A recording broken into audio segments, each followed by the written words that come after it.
L'histoire commence dans un bâtiment magique flottant dans le ciel, avec le protagoniste Kai, qui voit une fille avec des ailes, enchaînée devant lui. Il ne sait pas si cette femme est un ange ou un démon. La fille le remarque et lui demande de l'aide. Kai est choqué. Peu importe ce que la fille est, il serait impossible pour elle de demander de l'aide à un humain à cause de la guerre passée. C'est ce qu'il sait. Alors, que s'est-il passé dans le monde? Quelques jours plus tôt, Kai est toujours le même perdant, faisant son travail et surveillant la pyramide devant lui. Dans ce monde, il y a 5 races, la race démoniaque qui utilise le mana, la race des dieux sauvages qui comprend les anges et les elfes, la race des esprits qui a des corps fantomatiques, la race des bêtes fantastiques composée de grandes créatures, y compris les dragons, les humains. Ces races étaient impliquées dans une guerre appelée la Grande Guerre des 5 races que les humains ont remportée. Maintenant, ils doivent empêcher une autre guerre de se produire. C'est pourquoi le pays de Kai, la fédération d'Urza, surveille la crypte, la pyramide devant lui où les démons sont scellés. Après 5 minutes d'observation de la crypte, Kai retourne auprès de ses amis Saki et Aslan qui l'attendent dans leur véhicule. Leur agence, l'agence de protection de l'humanité, est chargée de s'assurer qu'aucun démon ne s'échappe de la crypte. Aslan trouve étrange que Kai prenne son travail trop au sérieux alors qu'il n'y a jamais eu de fuite en 100 ans. Cependant, Kai souligne que les autres gardiens de la crypte dans les 3 autres cryptes où sont contenues les autres races travaillent sûrement dur eux aussi. Saki insiste sur le fait que le monde est déjà en paix, mais Kai ne veut toujours pas baisser sa garde. Plus tard, dans leur ville de Vishar, dans leur quartier général, Kai passe la journée à s'entraîner au combat contre des créatures de type bête fantastique. Il évite leurs énormes pieds et les frappe avec ses coudes. Cependant, quand le dragon se rapproche pour le combattre, Saki voit cela et éteint rapidement la machine. Elle réprimande alors Kai pour être si imprudent à l'entraînement, mais Kai argue que cela ne signifiera rien s'il ne se pousse pas au-delà de ses limites. L'objectif de Kai est de devenir comme le prophète Sid, le héros de l'humanité dans la Grande Guerre passée. Il est celui qui a vaincu les 4 autres héros, l'impératrice noire Vanessa de la race démoniaque, le maître des anges Alfreya, la souveraine des esprits Rikujan Kyoko, et l'empereur des Crocs-Rétiais. Sid les a tous vaincus avec l'épée que lui a donnée la déesse de la prophétie, Azura Soraka. Après leur discussion, Saki s'approche d'Aslan qui est toujours allongé là où le dragon l'a frappé pendant l'entraînement. Saki demande ensuite aux 2 garçons quel est leur cadeau pour leur autre ami Jean qui obtient une promotion. Malgré ses 17 ans, Jean est déjà promu à leur siège social dans la capitale, Urza. En tant que camarade de promotion, Saki insiste pour qu'il lui offre un cadeau spécial. Pendant ce temps, Kai est distrait par un message de Jean. Les autres lisent le message et découvrent que Jean demande à rencontrer Kai en secret, sans que les 2 autres ne le sachent. Cela amène Saki et Aslan à taquiner Kai sur une éventuelle relation secrète avec Jean. Cependant, Kai s'échappe en courant pour fuir ses 2 amis. Le lendemain, Kai va rencontrer Jean. Lorsqu'elle arrive, elle demande à Kai pourquoi il porte son uniforme et est complètement équipé alors qu'ils sont censés être en congé aujourd'hui. Kai avoue qu'il vient en fait de quitter leur quartier général après s'être entraîné le matin. Ils se dirigent ensuite vers leur mission, faire du shopping. Jean regarde les bijoux dans la vitrine d'un magasin et révèle à Kai qu'elle prévoit d'offrir un cadeau à Saki et Aslan. Elle sait déjà qu'il prévoit de lui offrir un cadeau, alors elle veut leur offrir quelque chose en retour, car ils pourraient ne plus jamais se revoir. Kai souligne que le déploiement de Jean ne dure que 2 ans et qu'elle peut revenir ensuite, mais Jean rétorque qu'à ce moment-là, Aslan et Saki auront aussi terminé leur déploiement et retourneront à la vie civile. Jean est triste que, parmi leur groupe, seuls elle et Kai soient assez sérieux pour continuer leur carrière à l'agence. Kai remonte le moral de Jean en lui rappelant que son objectif est toujours de surpasser son père, le chef du quartier général d'Urza. Après cela, ils reprennent leur shopping, vérifiant de nouveaux sacs, la mode, et partageant un repas ensemble. Après avoir acheté tout ce dont ils ont besoin, Jean remercie Kai de l'avoir accompagné. En attendant pour traverser la rue, ils commencent à parler de leur passé. Enfant, Kai est tombé accidentellement dans une crypte de démons.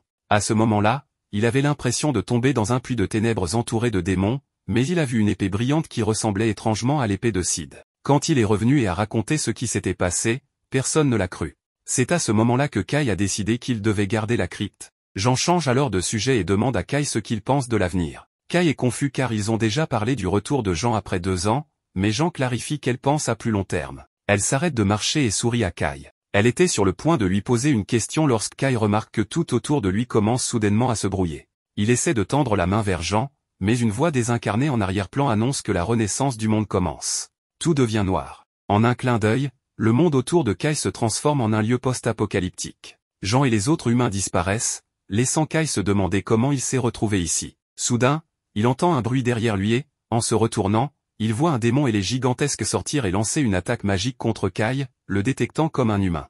Kai se défend de l'attaque magique en utilisant sa valise comme bouclier et s'équipe rapidement de son pistolet épée, spécialisé dans les combats rapprochés et à distance. Il tire une balle annulant la magie sur le cercle de lancement du démon, dispersant ainsi sa magie. Cela fait réaliser au démon que cet humain pourrait s'avérer dangereux, il lance alors sa prochaine attaque magique sous Kai pour le surprendre. Cependant, avec ses mouvements rapides, Kai évite cette attaque et charge directement vers le démon. Il frappe d'abord le démon avec son épée, puis tire plusieurs coups de feu qui enflamment le démon. Avec cette série de mouvements, Kai vainc le démon et devient fier de lui-même car c'était son premier vrai combat en dehors des simulations d'entraînement. La balle que Kai a utilisée pour enflammer le démon est appelée la décharge draconique, qui réplique le souffle de feu d'une bête fantastique, ce qui explique son efficacité contre le démon. Kai commence à croire en sa capacité à affronter seul les démons, mais sa confiance s'effondre lorsqu'un autre démon apparaît devant lui demandant comment un simple humain comme lui a pu battre un démon. Kai demande au démon comment il parle si bien la langue humaine, et le démon explique qu'il a appris la langue uniquement pour donner des ordres aux humains, révélant que dans ce monde, les démons ont réduit en esclavage les survivants humains. Ce démon ne veut pas que Kai devienne son esclave car il réalise que Kai est un individu dangereux, alors il lance un cercle magique pour éradiquer cette nuisance.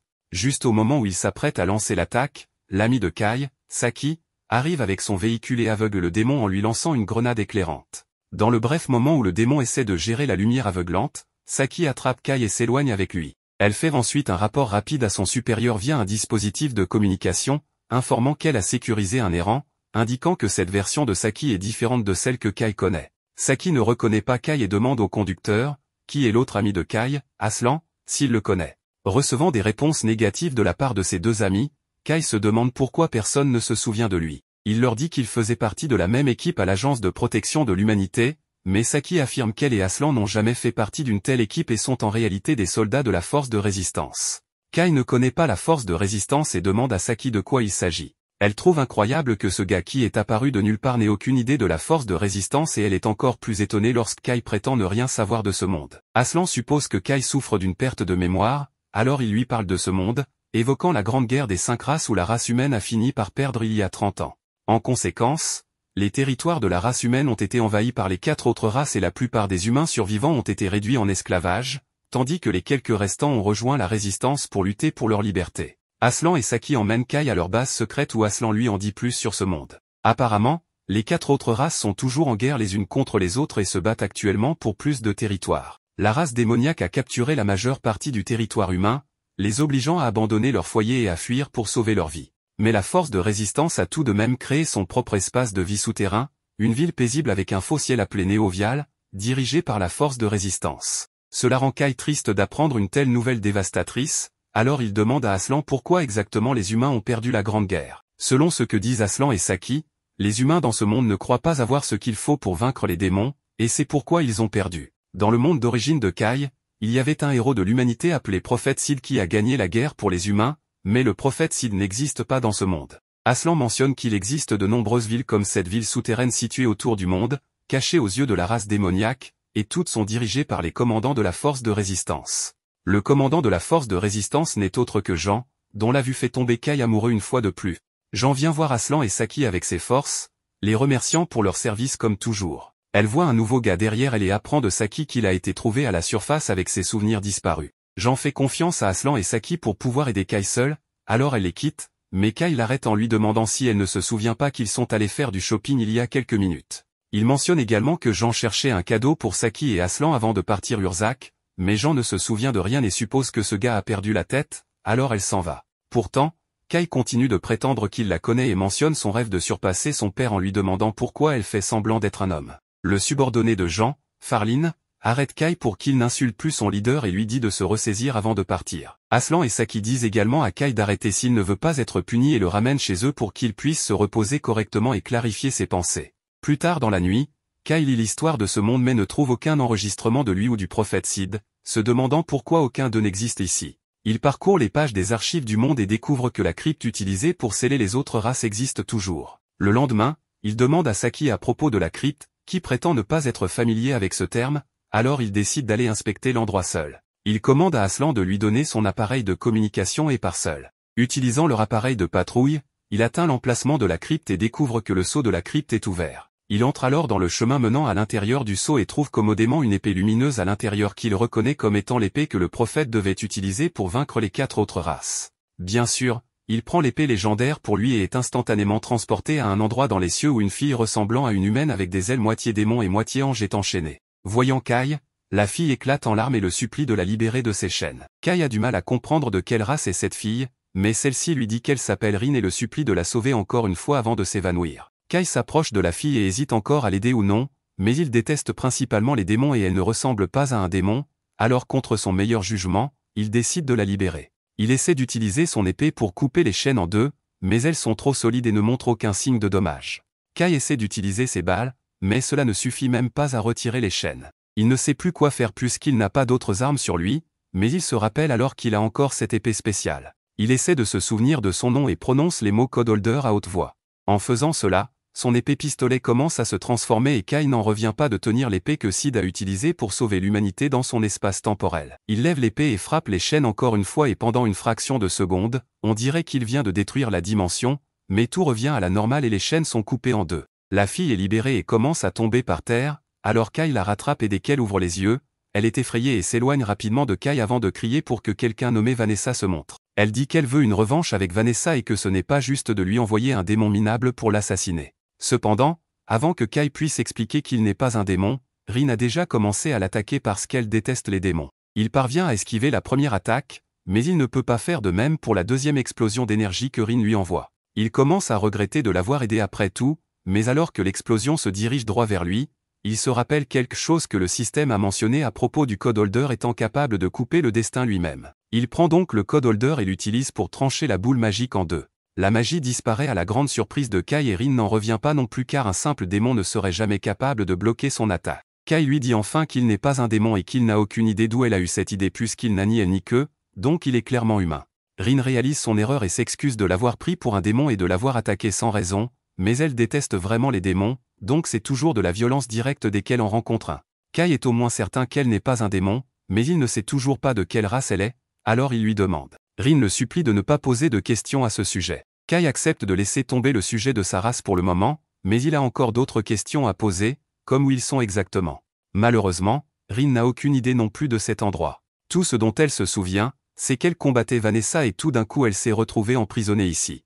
Kai reconnaît le nom et demande si Rin parle de la même Vanessa qui est le héros des démons et Rin confirme. Sa surprise grandit en apprenant que Rin a osé affronter un héros, alors il demande si elle est vraiment si forte. En réponse, Rin déclare fièrement qu'elle pourrait anéantir toute une armée de démons toute seule si elle le voulait, mais d'après ce qu'elle a vu, Kai est tout aussi impressionnant qu'elle puisqu'il a réussi à arrêter ses attaques. Elle lui demande comment il a fait, alors Kai est sur le point de lui parler de son épée, mais il remarque alors un portail derrière Rin d'où émerge un monstre hideux. Le monstre dit quelque chose à propos de l'entité de la singularité du destin s'étant réveillée et comme elle représente une grande menace pour le nouveau monde, il va commencer le protocole pour l'éliminer. Le monstre tente de frapper Rin, mais Kai la tire en sécurité à la dernière seconde. La puissance de ce monstre est redoutable, alors Kai dit à Rin qu'ils n'ont pas d'autre choix que de fuir et Rin est d'accord, alors il lui prend la main et ils s'enfuient tous les deux.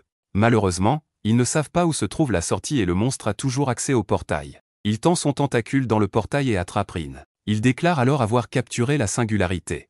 Le protocole de suppression commence et il forme plusieurs orbes pour effacer Rin de l'existence. Kai ne peut supporter de voir cela, alors il décide de ne plus rester là et d'agir pour sauver Rin. Il utilise à nouveau l'épée dorée et avec elle, il tranche le tentacule du monstre en deux, tout en infligeant des dégâts importants à la dimension. Le monstre le repère et reconnaît qu'il tient l'épée interdite, mais ne comprend pas pourquoi l'épée est ici ni comment un humain pourrait l'avoir en sa possession. Puisque Rin est maintenant libre, Kai n'a pas l'intention de rester pour découvrir ce que le monstre va faire, alors il attrape Rin et saute à travers le trou dans la dimension, les ramenant au cimetière sur Terre. Kai est un peu confus, mais il est heureux qu'ils aient réussi à s'échapper en un seul morceau, et Rin est surtout soulagée car elle avait vraiment peur de mourir. C'est la première fois que quelqu'un se soucie suffisamment pour l'aider, toute sa vie, elle a été rejetée par toutes les autres races qui lui ont dit qu'elle n'était pas des leurs. Cependant, parmi toutes les races, les démons ont été les plus cruels envers elle, l'appelant toujours une abomination, ce qui est la raison pour laquelle Rin a eu une énorme dispute avec Vanessa. Kai la réconforte et dit qu'il comprend comment elle se sent, puisque tous ses amis ne se souviennent plus de lui et qu'il se sent donc seul au monde. L'histoire qu'il se rappelle est celle où les humains ont gagné la grande guerre des 5 races, mais dans ce monde, il semble que les démons occupent les villes humaines. Rin est un peu confuse car elle ne se souvient pas que les démons aient jamais eu l'avantage contre les humains. En fait, juste au moment où elle se battait avec Vanessa, elle se rappelle que les humains commençaient à gagner la guerre et que les démons se plaignaient que c'était à cause du héros humain. Kai s'excite et demande si Rin se souvient de Sid, mais malheureusement, elle ne l'a jamais rencontré, donc elle ne peut pas le dire avec certitude. Kai réalise qu'il a peut-être réagi de manière excessive et s'excuse auprès de Rin, mais au moins il a confirmé qu'il et Rin viennent du même passé, donc ils doivent être les mêmes. Rin se rapproche de Kai et dit qu'il est la première personne à s'associer à elle, ce qui la rend plutôt heureuse. Ils quittent tous les deux le cimetière un peu plus tard, et Rin demande à Kai ce qu'il prévoit de faire maintenant. Mais avant qu'il puisse répondre, Rin s'effondre par terre d'épuisement. Kai est inquiet et suppose que c'est à cause de l'attaque qu'elle a subie plus tôt, alors il l'aide à se relever et dit qu'il prévoit de retourner en ville puisqu'il n'a nulle part où aller. Il l'invitait à rester avec lui pendant qu'il est là. Rin est hésitante à accepter car elle dit qu'elle ne veut pas aller dans une ville humaine. Kai demande pourquoi et elle lui explique qu'elle ne peut pas faire confiance aux autres personnes. Kai est la seule personne en qui elle est prête à avoir confiance, puisqu'il l'a sauvée. Il lui dit qu'elle devrait lui faire confiance pour la garder en sécurité et lui demande de nouveau de venir avec lui. Elle est toujours libre de partir si elle se sent mal à l'aise là-bas. Rin accepte finalement de venir avec lui. De retour dans sa chambre, Kai est allongé sur son lit pendant que Rin prend une douche. Il est absolument épuisé par le trajet de retour. Rin n'avait jamais été dans une voiture auparavant, alors elle paniquait tout le temps et a failli provoquer plusieurs accidents. Heureusement, elle a pu cacher ses ailes, donc une fois arrivée, personne ne pouvait deviner qu'elle était un démon, mais elle attire toujours beaucoup l'attention avec son comportement étrange. Elle a même tenté de se battre avec des gens en utilisant la magie à un moment donné, alors Kai a dû la retenir, mais il comprend pourquoi elle est si prudente, étant donné qu'elle est entourée de personnes qu'elle ne connaît pas. Kai dirige alors son attention vers son épée, qu'il n'a même pas remarqué lorsqu'elle est redevenue normale. Il la prend et est sur le point de dire Code Holder pour voir si elle se transforme à nouveau. Mais avant qu'il puisse le faire, Rin sort en courant de la douche et lui demande de l'aider, car elle ne parvient pas à éteindre l'eau. Kai lui dit qu'il va l'aider, mais pour l'instant, il ne peut pas la regarder puisqu'elle est sans vêtements. Une fois la douche éteinte, Rin s'est habillée et dit à Kai qu'elle trouve injuste que les humains aient toutes les bonnes choses, même avec l'état de la société humaine. Ils ont encore de l'eau chaude pour se doucher, tandis que Rin devait se laver sous une cascade, et les humains ont aussi des lits si confortables, alors que tout est détruit en surface. Elle réalise que Kai ne plaisantait pas quand il disait que la ville avait été occupée par des démons. Kai était sceptique au début, mais rencontrer Rin confirme qu'il n'est pas fou, donc il sait maintenant avec certitude qu'ils sont dans un monde où les résultats de la Grande Guerre des races ont été modifiés. L'histoire correcte est celle aussi des devenus le héros des humains, mais dans cette réalité, il n'a jamais existé pour une raison quelconque. Rin suggère qu'ils doivent simplement échapper à cette réalité et revenir à l'ancienne, et c'est effectivement une solution à leurs problèmes, mais Kai ne sait pas s'il y a vraiment un moyen de le faire. Ils vont se coucher après cela, mais tard dans la nuit, Rin se réveille en sursaut et prévient Kai qu'elle sent une magie puissante, ce qui signifie que les démons attaquent à l'extérieur. Les démons ont déchiré le plafond de la ville et commencent à semer le chaos. Kai savait déjà que l'humanité était foutue dans cette réalité, mais il ne réalisait pas que les humains étaient aussi impuissants face aux démons, et il n'y a pas de héros pour les sauver non plus. Kai décide donc qu'il doit se lever et prendre la place de Sid pour le bien de l'humanité. Les unités de défense commencent à tirer des balles sur les démons, mais ils savent déjà que de petites balles ne serviront à rien, donc Saki se précipite pour aller chercher la mitrailleuse. Cependant, avant qu'elle puisse l'atteindre, un démon apparaît derrière elle et s'apprête à lancer un sort. Mais au dernier moment, Kai intervient pour la sauver et envoie le démon au sol. Il dit à Saki qu'elle devrait utiliser de l'eau contre les démons, car si leur corps l'absorbe, ils deviendront trop lourds pour voler, et une fois qu'ils sont cloués au sol, elle devrait les attaquer avec des grenades. Juste à ce moment-là, Kai mime Aslan se transformant en pierre par un démon, donc il tire une balle anti-magie pour interrompre le sort et sauver sa vie. Le démon se tourne alors vers Kai et essaie de le maintenir, tandis qu'un autre démon arrive par derrière pour l'attaquer. Cependant, Kai se dérobe et repousse le premier démon tandis que Rin fait exploser le second. Après cela, Kai remercie Rin pour son aide et la félicite pour sa force, mais même avec sa grande puissance, il n'est pas sûr qu'il puisse sauver la ville seul. Aslan et Saki arrivent en courant vers Kai et lui demandent comment il parvient à détruire la magie avec des balles et à envoyer les démons au sol avec ses poings. Kai leur explique qu'il vient d'un monde où l'humanité a gagné la guerre des races et que sa technique de combat, ainsi que ses balles spéciales, proviennent de ce monde. Saki et Aslan ont encore du mal à croire que Kai est sérieux au sujet de l'existence d'une chronologie alternative, mais avant qu'ils ne puissent poser plus de questions, Aslan reçoit un message l'informant que 2 éclaireurs démons ont réussi à s'échapper. S'ils rapportent la localisation de cette ville souterraine à leur chef, une armée entière de démons va arriver et tuer tous les derniers humains. Aslan dit qu'il doit signaler cela au quartier général de l'armée rebelle, et Saki demande à Kai de les rejoindre pour s'y rendre, car sa force en fait un atout précieux et Jean sera sûrement heureux de l'accueillir. Kai accepte de les rejoindre, et ils se dirigent tous vers le quartier général situé dans l'ancienne capitale royale. Le lieu a été détruit il y a des années, mais c'est précisément pour cette raison qu'ils ont choisi de construire leur quartier général là-bas, car les démons ne penseraient pas à les chercher. Celui qui a suggéré l'emplacement était le père de Jean, mais il a pris sa retraite en tant que chef de l'armée rebelle il y a 2 ans à cause d'une blessure, alors Jean a pris sa place. Ils arrivent bientôt au QG, et Kai ainsi que Rin sont amenés à rencontrer Jean. Elle a déjà reçu les rapports d'Ashran et lui demande de lui parler de cette chronologie alternative qu'il a mentionnée plus tôt. Kai lui explique tout ce qu'il sait, mais les autres responsables présents l'accusent de mentir pour avoir osé faire une telle déclaration. Cependant, Kai mentionne qu'il était ami d'enfance avec Jean dans la chronologie précédente et comment elle a toujours voulu être comme Augégère. Entendre ces noms attire l'attention de Jean, mais elle ne dit rien pour l'instant et décide de conclure la réunion pour aujourd'hui. Plus tard dans la nuit, Jean demande à rencontrer Kai et il semble qu'elle soit un peu plus ouverte à l'idée que Kai pourrait dire la vérité, puisque très peu de personnes dans ce monde savent qu'elle est une femme et que les noms Augégure étaient les surnoms de son père et de son grand-père. Cependant, cela ne signifie pas qu'elle croit tout ce qu'il a dit, mais ses compétences en combat et ses connaissances valent la peine de s'y fier.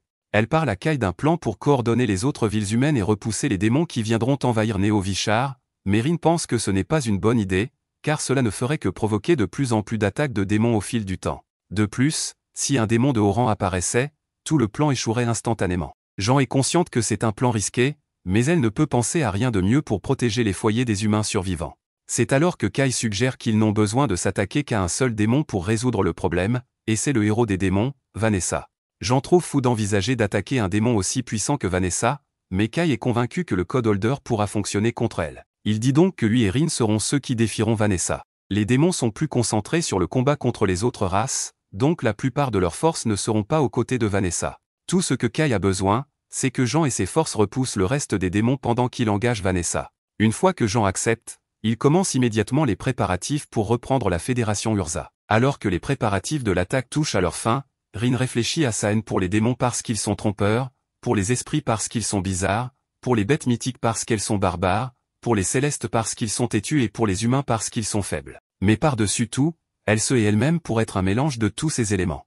Néanmoins, elle reconnaît que Kai ne l'a jamais crainte, l'embrassant même, une chose qu'elle n'avait jamais vécue auparavant, étant habituée à recevoir de la haine. Pour cette raison, Rin souhaite profondément que cet humain ne meure pas. Alors que les véhicules de combat partent, l'armée rebelle de la Fédération Urza se dirige vers le palais du gouvernement par un passage souterrain pour lancer leur offensive. Pendant que le groupe principal doit occuper les démons, Saki et son équipe doivent libérer les captifs dans le sous-sol et éliminer Vanessa, au sommet de la hiérarchie. Jean donne les ordres et Saki voit en son leader la chance que la victoire soit réelle. Sa seule préoccupation est le fait qu'elle sera dans le groupe affrontant directement l'héroïne démoniaque. Dans un élan spontané, elle se demande si les 4 membres dans le véhicule blindé seront capables de mener à bien une mission si difficile. Kai souligne que la priorité est d'atteindre Vanessa le plus rapidement possible et de tenir jusqu'à l'arrivée des renforts, pas de prendre d'assaut le palais comme Rambo et d'éliminer le chef ennemi avec un arc et des flèches. De plus, Kai a déjà démontré sa force lors du conflit précédent et ne fait confiance qu'à Saki et Aslan pour l'accompagner dans cette mission. Saki ne semble pas plus calme en entendant cela, alors Rin lui tapote la tête pour essayer de faire la différence. Surprise, Saki se calme. L'entité fait remarquer qu'elle est aussi suffisamment puissante pour affronter les forces ennemies, bien que Vanessa soit une adversaire redoutable. Si l'impératrice des ténèbres insiste pour ne pas mourir, Rin est prête à s'auto-détruire et à emmener le démon avec elle. Malheureusement, cette dernière partie ne semble pas avoir calmé Saki non plus. De même, Aslan avoue être inquiet puisque personne ne sait à quoi ressemblera le palais à leur arrivée, surtout avec les rebelles se déplaçant en si grand nombre, ce qui facilite leur découverte par les ennemis. À ce sujet, Kai leur rappelle que les démons sont sensibles à la magie et que les humains ne possèdent pas de pouvoir magique, ce qui pourrait camoufler les hommes jusqu'à ce qu'ils atteignent l'objectif. Aslan se calme un peu à cette information et ajoute que tous les rebelles seront à jamais gravés dans les mémoires grâce à cette mission, peut-être même bien récompensés. En entendant cela, Kai commente que cet Aslan est plus fort que celui de son monde d'origine et Aslan se demande si c'est une sorte de compliment. Peu après avoir atteint la fin du passage souterrain, Jean rassemble tous les camarades de l'armée rebelle et les remercie pour la confiance qu'ils ont placée en leur chef. Le commandant souligne la bravoure et la loyauté de ses soldats, qui sont le dernier espoir de l'humanité, et reconnaît que beaucoup doivent se sentir peu sûrs avec si peu de temps pour se préparer à cette attaque. Cependant, elle leur rappelle que la résistance de la Fédération Urza n'est pas nouvelle. Des années de batailles intenses contre la domination des démons ont laissé chacun d'entre eux avec des cicatrices de guerre, preuve que seuls des soldats aguerris sont en première ligne. Cet esprit endurci est la clé pour libérer les humains des griffes des ténèbres. Cela dit, les soldats lèvent leurs armes et poussent un cri de guerre. Après avoir fait exploser la sortie du passage souterrain, ils atteignent la surface et voient le palais du gouvernement entouré de forces démoniaques. Le premier acte de défense est d'invoquer un sort de gel, mais Kai connaît cette capacité et la dissipe avec succès. Puis il tire sur le démon et s'approche suffisamment pour déchirer sa peau avec son épée. Enfin, un tir explose l'ennemi. Dès que le premier démon est abattu, d'autres émergent pour protéger le palais, alors le joyau de la Fédération Urza tire une balle de foudre pour en éliminer plusieurs à la fois. Incrédule devant ce qu'il a vu, Aslan se demande si c'est Kai qui est responsable de ce massacre. Ce dernier explique qu'il a utilisé des munitions à effet de zone produites dans son monde. Ensuite, l'étranger mystérieux demande à Rin de ressentir la présence de Vanessa, et dès que l'entité indique l'emplacement possible de l'impératrice des ténèbres, Kai annonce qu'il commencera la recherche à partir du dernier étage du côté nord pour éviter d'attirer trop d'attention.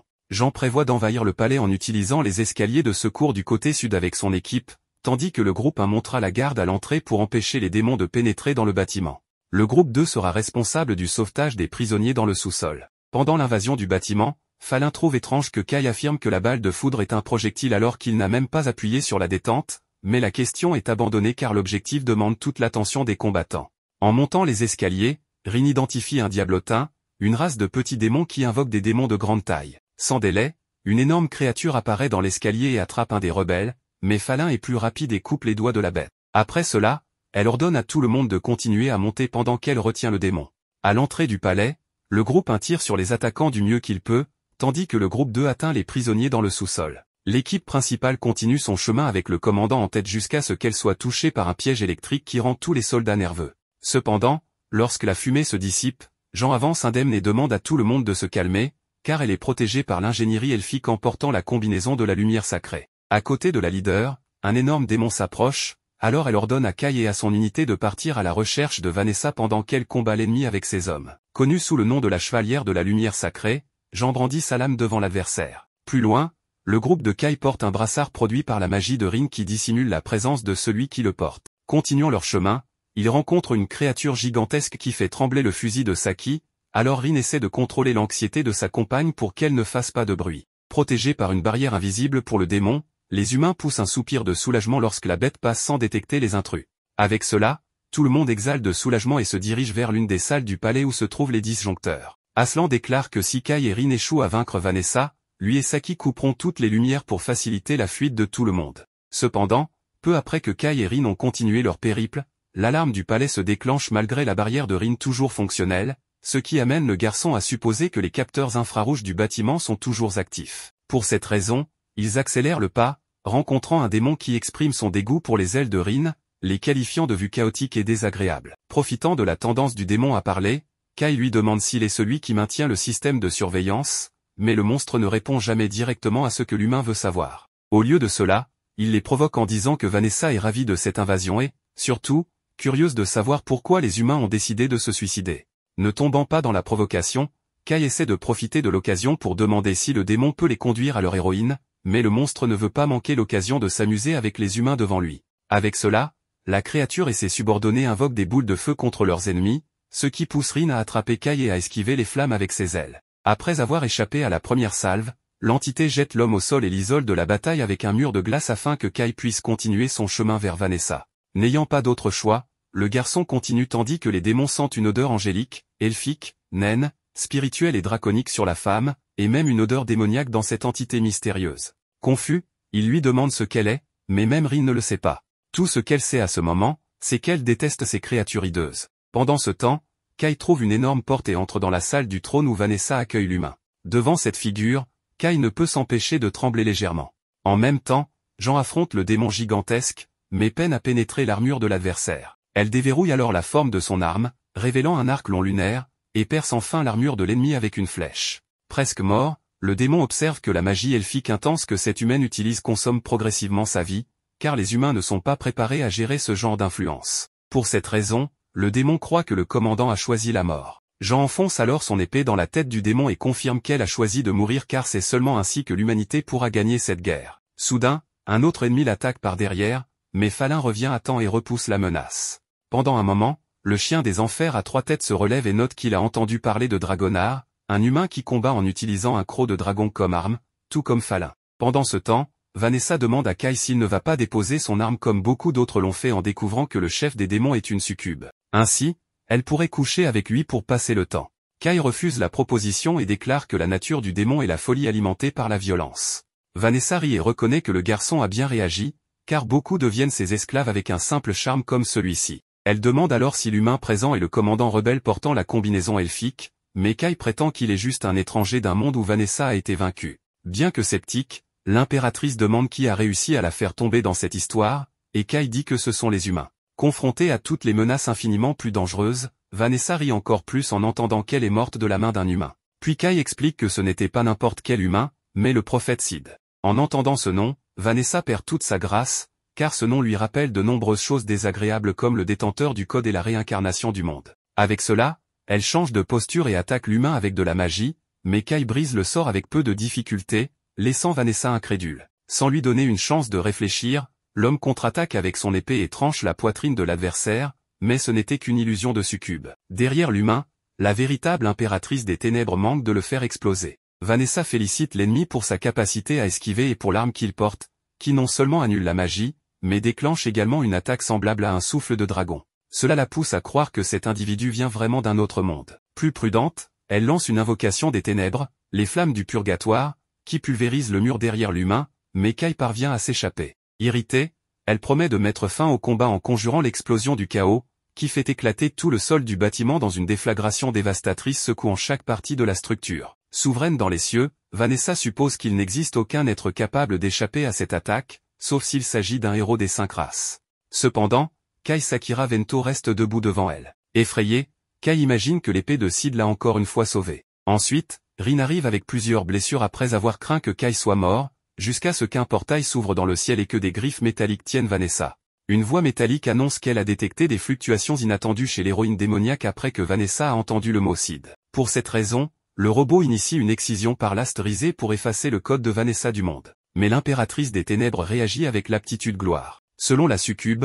elle ne sera pas vaincue par un simple Alfreya. Subissant d'énormes dégâts, le robot se retire dans le portail, laissant Kai et Rin terrifiés par la force démontrée par l'héroïne démoniaque. Rin note que Vanessa a toujours été forte, mais celle de l'autre monde n'était pas aussi terrifiante que celle-ci. Irritée, l'impératrice remarque que certaines blessures sur son corps ne guérissent pas, mais cela ne change pas le fait qu'elle va écraser les 2 adversaires devant elle. Rin sait qu'ils n'ont aucune chance contre Vanessa, alors avant que Vanessa n'attaque, elle s'élance et lui fait un plaquage comme une joueuse de football américain, tout en disant à Kai de s'enfuir, car elle ne pourra pas retenir Vanessa très longtemps. Rin crée une barrière de prison d'ombre autour d'elle-même et de Vanessa pour gagner du temps. Bien que Vanessa reconnaisse cette magie comme étant celle des esprits, elle est bien trop faible pour lui résister. Rin est projetée au loin par la force de Vanessa détruisant la barrière. Mais avant que Vanessa ne puisse en finir avec elle, Kai commence à charger pour attaquer. Comme il a attiré son attention, elle dirige son attaque vers lui à la place. Bien que Kai ait réussi à bloquer la majorité des dégâts, il semble tout de même être gravement blessé. Rin ne peut pas croire qu'elle a laissé Kai se faire tuer, et Vanessa se moque d'elle en lui demandant si elle compte essayer de venger la mort de Kai ou peut-être s'enfuir seule. Rin en a assez d'entendre la voix de Vanessa et décide de faire tout ce qui est en son pouvoir pour s'assurer que Vanessa paie pour cela. Alors que Rin libère toute sa puissance, son corps se transforme, affichant les caractéristiques des 5 races. Vanessa trouve cela amusant, mais Rin ne joue plus. Elle frappe Vanessa avec une telle force que le sourire disparaît de son visage. Sous cette forme, Rin semble être capable de rivaliser avec la puissance de Vanessa et de la malmener, mais il est évident que Vanessa ne faisait que s'amuser. Elle trouve la forme chaotique de Rin vraiment intéressante et se demande pourquoi Rin ne l'a pas utilisée plus tôt, car elle aurait pu gagner assez de temps pour que Kai s'échappe. Elle demande si Rin avait peur de montrer sa véritable nature ou d'être appelée un monstre. Rin commence à pleurer, mais Vanessa lui rappelle qu'elle n'a personne d'autre à blâmer qu'elle-même. Vanessa est le héros démoniaque, donc elle fera ce qu'elle veut, mais Rin avait la chance de sauver Kai et elle a choisi de ne pas tout donner par peur. C'est donc son hésitation qui a tué Kai. Aussi difficile que ce soit à admettre pour Rin, Vanessa a raison. C'est sa faute si Kai est mort, mais cela n'a plus d'importance maintenant. Rien de ce qu'elle fait ne pourra ramener Kai à la vie, alors pour l'instant, elle veut juste mourir et emmener Vanessa avec elle. Elle attrape la main de Vanessa pour lui lancer une malédiction, et avant que Vanessa ne réalise ce qui se passe, des gouttelettes commencent à couler de sa peau. Ces gouttelettes de sang sont la force vitale de Vanessa, et aucune défense ou résistance ne peut les arrêter. Les gouttes continueront de tomber jusqu'à ce que Vanessa et Rin meurent toutes les deux. Dans des circonstances normales, cela signifierait échec et mat pour Vanessa, mais elle avait encore un dernier tour dans sa manche. L'instant suivant, Rin s'effondre au sol, et Vanessa explique que bien que la malédiction ne puisse pas être contrée, son efficacité dépend toujours du pouvoir magique du lanceur. Normalement, Rin aurait eu assez de magie pour réussir, mais elle se trouve actuellement dans la base de Vanessa, où elle avait préparé certaines contre-mesures en cas d'attaque par une autre race. C'est pourquoi il y a un cercle de malédiction à grande échelle derrière Vanessa qui affecte les esprits, les bêtes magiques et les célestes. Comme Rin est en partie les 3, la malédiction est 3 fois plus efficace contre elle. C'est donc incroyable que Rin ait tenu aussi longtemps. Rin ne peut même plus venger Kai comme elle le voulait, alors elle reste là, disant qu'elle est désolée de ne pas avoir été utile pour lui. Vanessa est exaspérée par la piteuse démonstration de Rin et se prépare à en finir avec une dernière attaque. Cependant, avant que Rin ne soit tuée, l'attaque est déviée par Kai, qui est en fait encore en vie. Il dit à Rin qu'elle n'a rien à regretter et qu'elle a été incroyablement utile pour lui, car son combat contre Vanessa lui a permis de reprendre conscience. Rin a du mal à croire que Kai est vivant, et Vanessa aussi. Elle lui demande comment il a réussi à survivre à cette attaque, car aucun humain ne devrait être en vie après cela. Kai se souvient avoir utilisé le code holder pour se défendre contre l'attaque, ce qui fait que c'est la deuxième fois que le code holder lui sauve la vie dans ce combat. Cependant, il ne dit rien à Vanessa et se met simplement en position pour l'affronter. Vanessa se sent insultée que Kai ose la défier, alors elle lui rappelle qu'il n'est rien de plus qu'un déchet qui a survécu à son attaque par chance.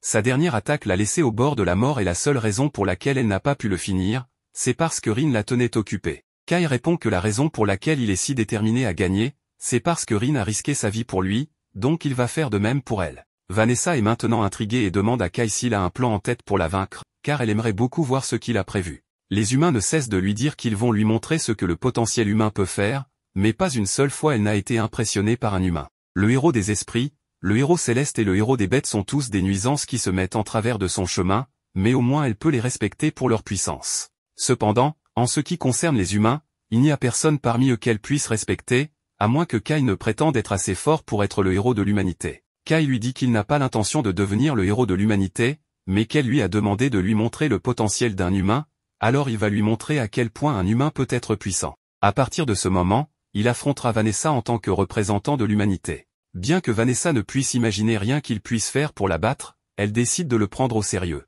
Elle utilise donc sa magie pour invoquer une mini-météorite afin d'écraser Kai. Cependant, Kai parvient facilement à la trancher en morceaux grâce au code holder. Vanessa est impressionnée que Kai puisse trancher sa magie si facilement, mais elle est encore loin d'avoir fini, alors elle commence à lancer des centaines de sorts de flammes infernales. Pendant qu'elle fait cela, Kai appelle Ashran et lui dit de couper l'alimentation immédiatement, ce qui éteint toutes les lumières du bâtiment. Vanessa réalise qu'elle ne peut plus voir, même si elle a une flamme littérale sur son épaule. Et comme Kai n'a pas de magie, elle ne pourra pas non plus le détecter. Cependant, même si l'humain n'a pas de magie, l'épée est pleine d'énergie magique, alors elle vise l'épée avec son attaque de flammes infernales. Mais lorsque la poussière retombe, elle est choquée de découvrir que c'est Rin qui tenait le code holder et que Kai est déjà derrière elle. À partir de là, toutes les années d'entraînement de Kai prennent enfin tout leur sens. Il immobilise Vanessa avec une clé de combat et demande à Rin de lui lancer son épée pour qu'il puisse achever Vanessa. La seule chose que Vanessa dit alors qu'elle est sur le point d'être tranchée est « je suppose que j'ai perdu ». Alors que Vanessa tombe à genoux, son corps commence à se désintégrer à cause des dommages qu'elle a subis. Rin et Kai peuvent dire qu'il y a quelque chose qui ne va pas avec Vanessa, et c'est à ce moment-là que les souvenirs de Vanessa lui reviennent enfin. Elle se rappelle maintenant tout ce qui concerne Sid et la réincarnation du monde. Elle n'arrive pas à croire qu'elle se soit laissée piéger alors que Sid l'avait prévenue que quelque chose comme ça arriverait. Après avoir entendu que Vanessa connaît Sid, Kai commence à lui demander de lui dire tout ce qu'elle sait. Elle raconte à Kai un phénomène que Sid appelait la réincarnation du monde. Quelqu'un a provoqué cette réincarnation et modifié le cours de l'histoire. Kai doit trouver cette personne, car ce doit être l'un des 3 autres héros. Sid avait prévu la réincarnation du monde, c'est pourquoi il avait confié son épée à Vanessa pour s'assurer qu'elle ne soit pas volée par l'ennemi. C'est la seule et unique clé pour corriger les altérations apportées à ce monde. Kai demande pourquoi Vanessa et Sid travailleraient ensemble alors qu'ils sont censés être ennemis.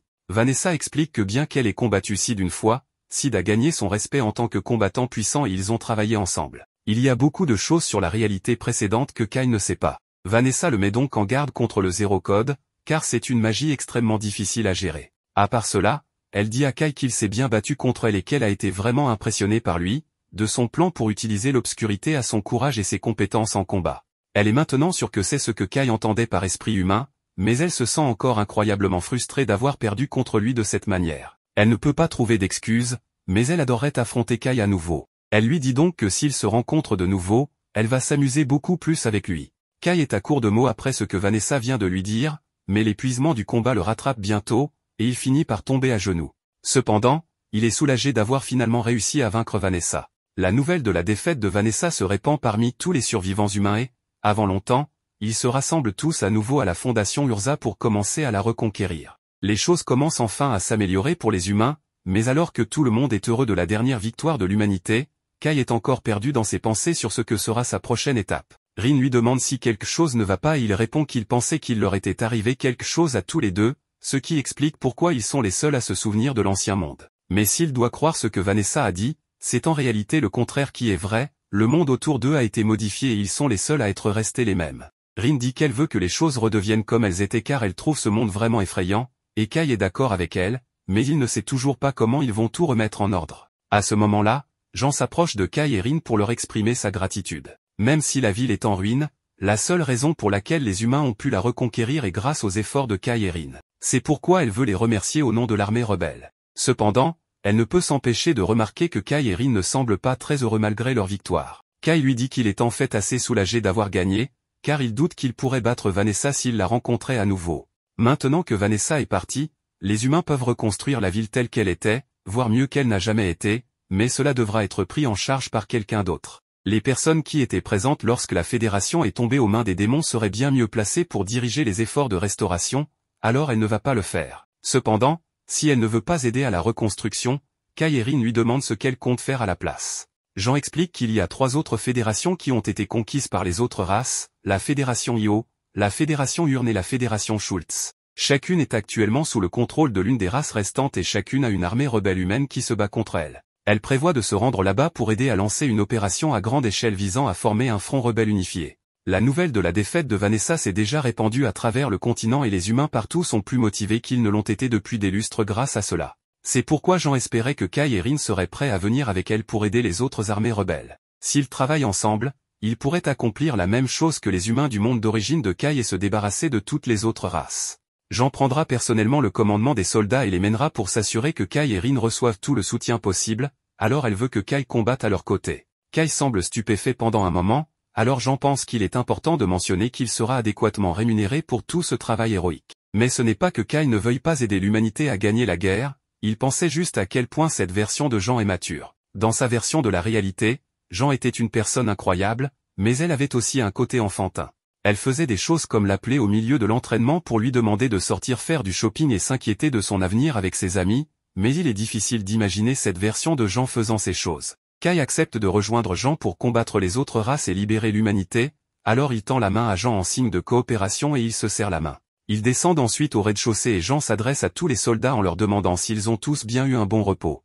Ils sont tous rayonnants d'énergie car c'est la première fois qu'ils ont pu dormir sans craindre d'être attaqués par des démons. Ils sont tous excités d'avoir reconquis Urza et Jean les informe du plan pour reconquérir les autres fédérations. Pendant ce temps, Kai parle à Rin et lui dit qu'il va mettre fin à la guerre des 5 races lui-même. Si ce monde n'a pas de cible pour le sauver, alors il va devoir intervenir et devenir le héros de l'humanité à la place. Et pendant qu'il y est, il trouvera la personne derrière la réincarnation du monde et remettra le monde en ordre. Dans une autre scène, nous voyons un souvenir de Rin où elle s'échappe de cet endroit inconnu du ciel avec un individu qui semble être le héros Sid, qui lui dit quelque chose à ce moment-là, puis elle se réveille, se trouvant dans l'un des véhicules des humains puisqu'ils sont déjà partis. Aslan se sent un peu déçu d'être sorti en expédition vers cette fédération, mais Saki lui rappelle qu'il y a des demandes d'aide d'autres pays et que Jean est l'espoir pour l'humanité. D'un autre côté, Kai reste distrait par ses pensées, car 5 jours se sont écoulés depuis leur arrivée. C'est alors qu'on nous montre quelque chose qui s'est passé avant leur départ, lorsque Rin a dit qu'elle sentait des démons à proximité. Quand ils se rendent sur le site de la tour,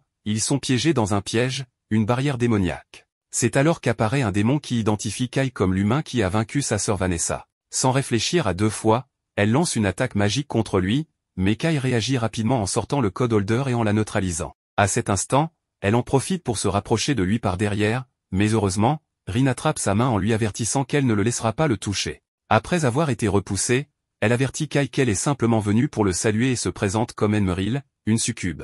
Il semble un peu préoccupé par cette situation, ressentant la même aura intense de Vanessa en elle. Enmeril parle du fait qu'un simple humain a vaincu sa sœur, et que c'est comme s'il avait accompli un miracle après l'autre pour obtenir cet exploit, mais si les 3 étaient restés dans la capitale, ils n'auraient pas gagné. Elle lui explique ensuite que, bien qu'elle veuille sa sœur, elle pourrait être l'étoile maintenant qu'elle n'est plus là, et elle le remercie pour cela. De plus, elle ajoute que si les démons s'unissent, ils peuvent récupérer la capitale quand ils le veulent, mais qu'ils la laissent intentionnellement. Elle propose donc d'enterrer la hache de guerre entre leurs 2 camps. Kai devine que s'ils continuaient à se battre, les démons seraient vulnérables face aux 3 autres races.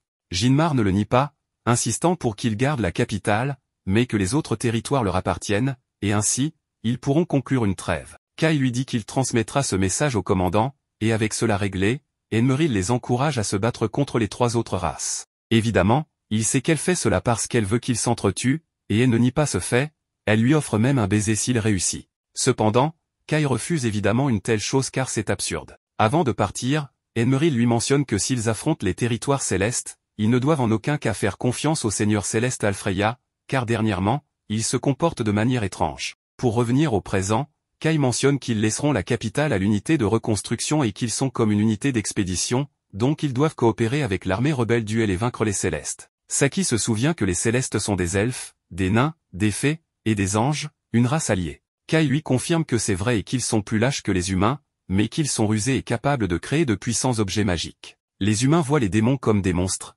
mais les célestes sont comme des humains améliorés. À ce moment-là, Jean les informe par radio qu'ils passeront bientôt par le point médian de la route et qu'il y a une aire de repos à 2 km. Soudainement, Rin demande à Aslan d'ouvrir la trappe du véhicule et, à peine sortie, elle avertit Kai qu'il y a des ennemis au-dessus venant du ciel. Il s'agit d'une bête mythologique, ce qui les surprend, car ils sont encore en territoire démoniaque. Kai donne l'alerte aux autres pour qu'ils se préparent à l'attaque, mais les munitions ne sont pas efficaces contre ce monstre. Pour cette raison, Kai utilise une de ses balles spéciales, en la combinant avec la magie de Rin, et cela suffit pour étourdir la bête et la faire fuir. Cependant, à cause des dégâts causés par ce monstre, ils vont devoir s'arrêter pour aider quelques véhicules. Une fois arrivés à l'aire de repos, Kai mentionne qu'il se sent mal d'avoir une tente si grande alors qu'ils ne sont que 2, accompagnés de Rin. Il considère même qu'il pourrait y avoir une tente pour les femmes soldats, mais il sait que cela ne plairait pas à Rin, car cela lui causerait trop d'anxiété d'être entouré d'humains.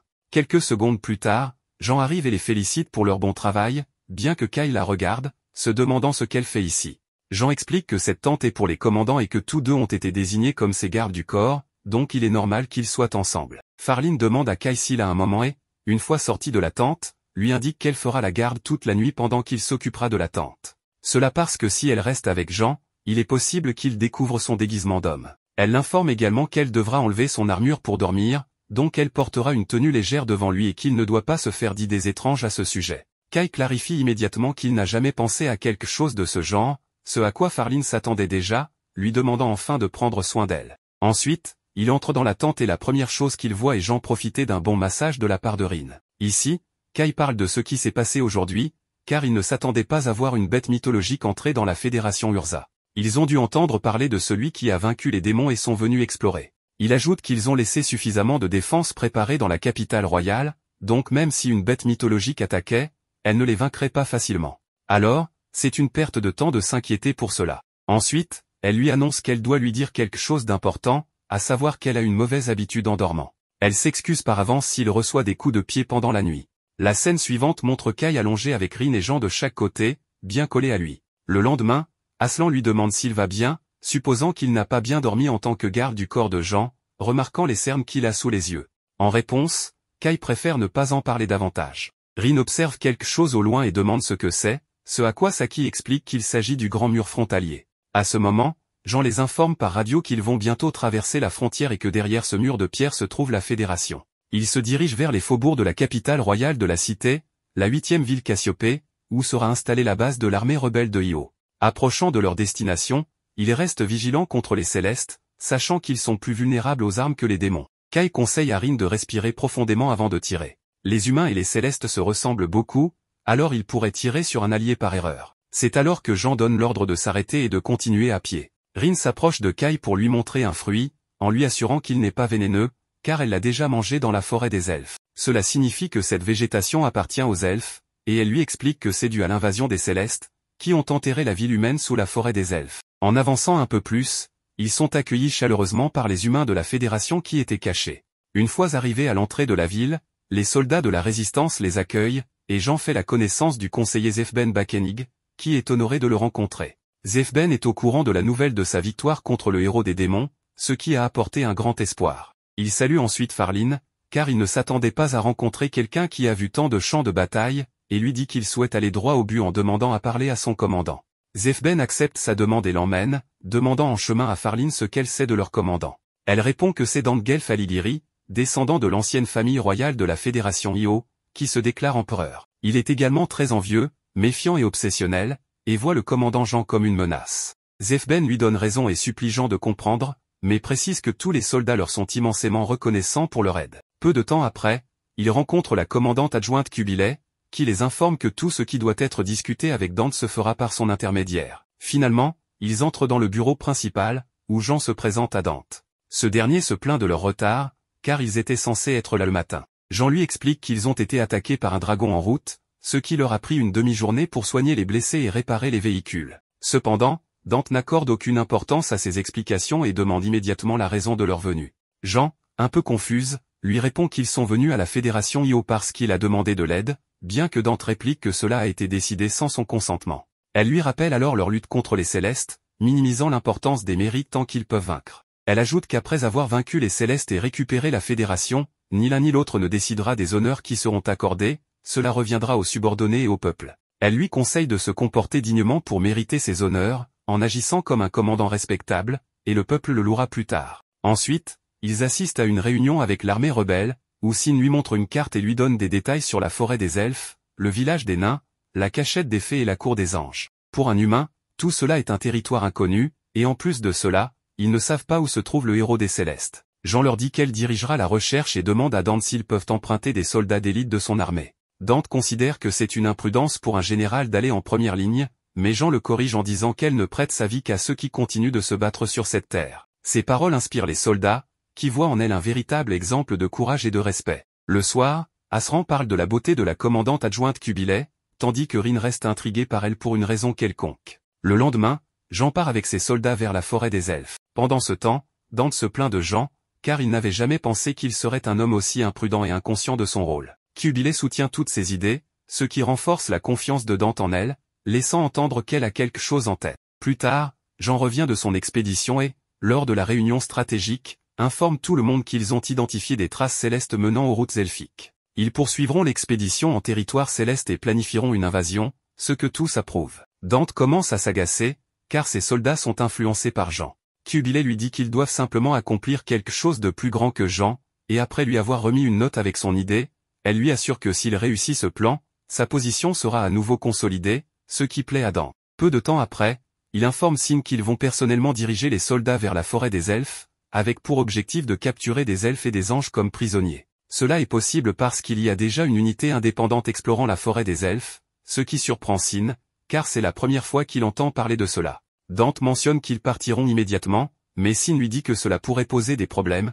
ce à quoi Dante réplique en lui rappelant que c'est lui qui gouverne cette terre. Sin demande la permission de l'accompagner avec ses hommes, ce que Dante accepte, à condition qu'il ne divulgue pas cette opération à l'armée rebelle d'Urza. Rin parle à nouveau avec Kai pour lui demander s'il y aura bientôt une autre réunion.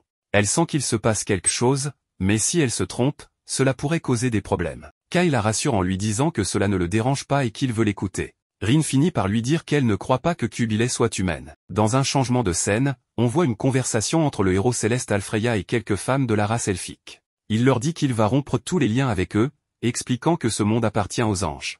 Il n'y a donc pas de place pour les races inférieures, ce qui inclut les elfes, les nains et les fées. Ils ne comprennent pas cette trahison soudaine, encore moins ce monstre qui se tient derrière lui. Pendant ce temps, au sommet, une structure particulière et une entité avec une étrange poupée métallique sur son dos s'approche des elfes qui tentent de repousser son hostilité. Cependant, le grand ancien est pétrifié et l'autre mage est jeté au sol, survivant à la chute. L'elfe se réveille dans une cabane et entend plusieurs voix dans son esprit par télépathie. Les voix expriment leur soulagement que la prêtresse Léran ait survécu, mais elle reste profondément inquiète pour le grand ancien. Léran demande à tout le monde de rester calme, promettant d'expliquer tout à la fois desquels rencontrera les fées et les nains.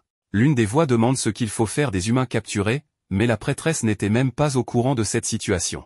Quant à Jean, la dernière fois qu'ils ont eu contact avec Dante, c'était hier matin, lorsque les communications ont été coupées et que personne ne connaît son emplacement. Kai croit qu'il est influencé par quelqu'un et suspecte rapidement son assistante Kubilai, imaginant qu'elle pourrait être une espionne elfique. Si c'est vrai, cela pourrait signifier qu'il y a plus d'ennemis dans l'armée d'Io, rendant crucial pour l'unité de mener sa propre enquête. En suivant le chemin, il trouve des dizaines de fusils de la résistance éparpillés sur le sol, ce qui pourrait indiquer que Dante et son bataillon sont tombés dans un piège. Un cercle magique est dessiné sur un arbre à proximité, bien que Jean ne considère pas ce piège particulièrement difficile à repérer. Cependant, Kai souligne que le vrai danger est au-dessus d'eux. En levant les yeux, Jean voit d'innombrables feuilles, chacune avec un cercle magique différent, et réalise l'intelligence des êtres célestes. Si Kai ne l'avait pas signalé, elle aurait pu le confondre avec la lumière du soleil filtrant à travers. Le soldat mentionne qu'il y avait des archives dans son monde à propos de cette technique, ce qui lui a permis de la reconnaître à l'avance. Il note également que les elfes utilisent de nombreux pièges et les placent toujours très proches les uns des autres. De plus,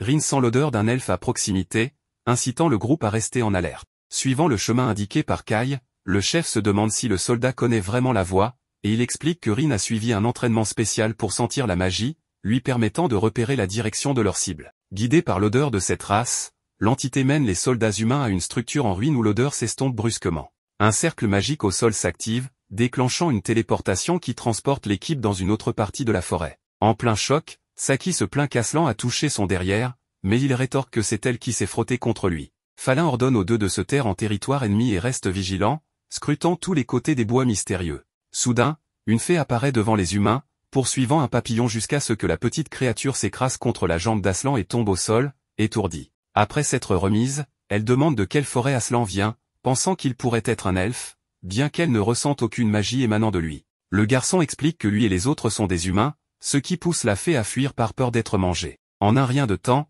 elle atteint un village gardé par des archers elfes. À l'arrivée des humains, les elfes préparent leurs flèches, mais un supérieur leur ordonne d'abaisser leurs armes. Le chef elfe déclare qu'elle n'aurait jamais imaginé que les humains pourraient activer le portail, ce à quoi Jean répond que c'est un plaisir de rencontrer à nouveau le commandant adjoint de Dante ou plutôt l'espion céleste. Cubilé insiste pour qu'on l'appelle par son nom, tandis que l'humain veut savoir ce qui est arrivé à Dante et aux autres. Cubilé les informe que tout le monde est vivant, mais qu'ils ont inhalé la poussière d'une colonie de plantes paralysantes, les rendant immobiles pendant plusieurs jours. Jean exige que les prisonniers soient libérés, mais l'elfe impose une condition, les humains doivent combattre les anges.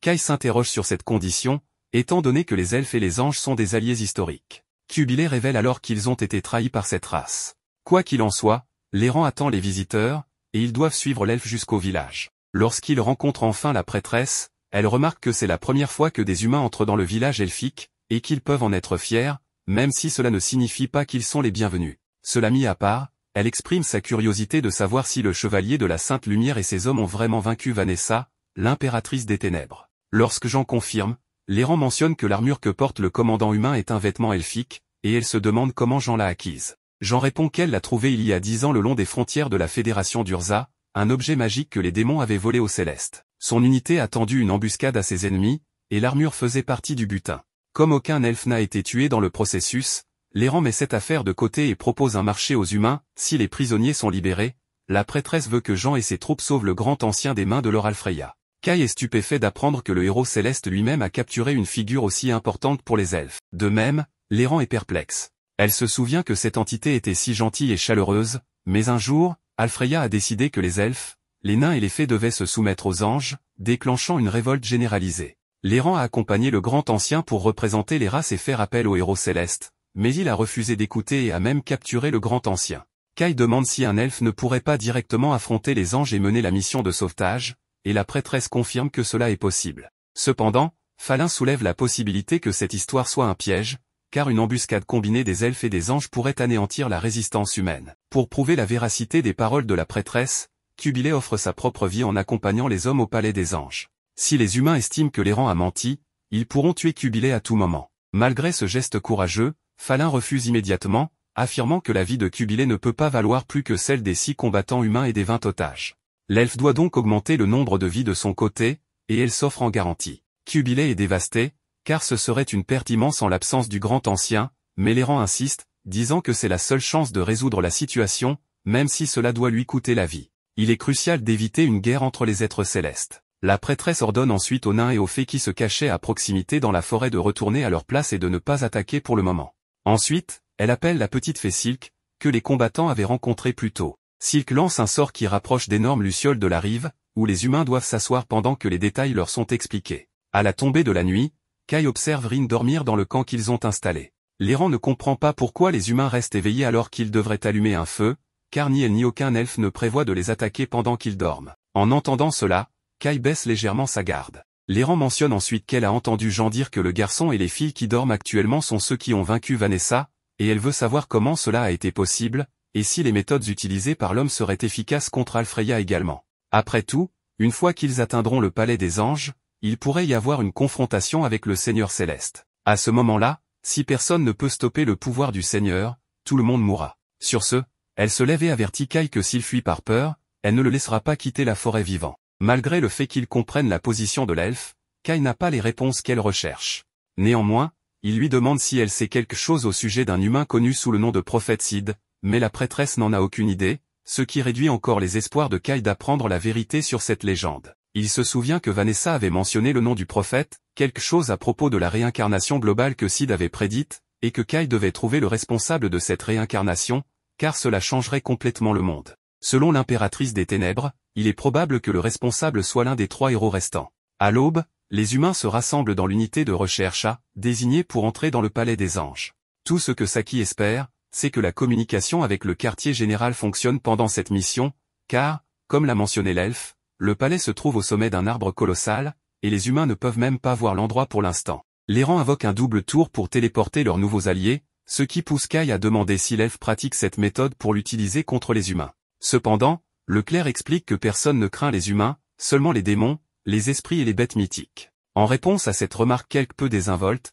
Kai note que les démons pensaient la même chose. Quoi qu'il en soit, il souligne que les anges ont probablement la majorité de leur armée prête à la frontière, de sorte que le palais pourrait être mal défendu. Alors que l'homme parle avec une détermination inébranlable, l'elfe reconnaît qu'ils n'ont pas vaincu Vanessa par hasard, mais Kai va plus loin en mentionnant qu'il connaît un humain qui a vaincu à lui seul les 4 héros des autres races. Cela dit, le sort s'active, téléportant le groupe au sommet de l'arbre où se trouve le palais des anges. Là-haut, une terrible odeur de feu et de fumée imprègne l'air, et des anges brûlés entourent le sol où se tiennent les humains. Malgré cela, l'errant se rend compte que les victimes ne sont pas mortes, mais Kai pense qu'il est temps d'utiliser ce massacre à leur avantage, car le chemin devant eux est dégagé. Guidés par la prêtresse, ils parviennent à naviguer à travers les étapes du palais, ce qui serait impossible sans elle, comme le reconnaît Falin. Cependant, alors qu'ils progressent plus profondément dans la structure, le groupe est attaqué par une petite tornade coupante qui détruit le sol sous leurs pieds. À la source de ce pouvoir se trouvait un ange qui avait détecté l'odeur de cet endroit, en particulier celle d'une vieille connaissance,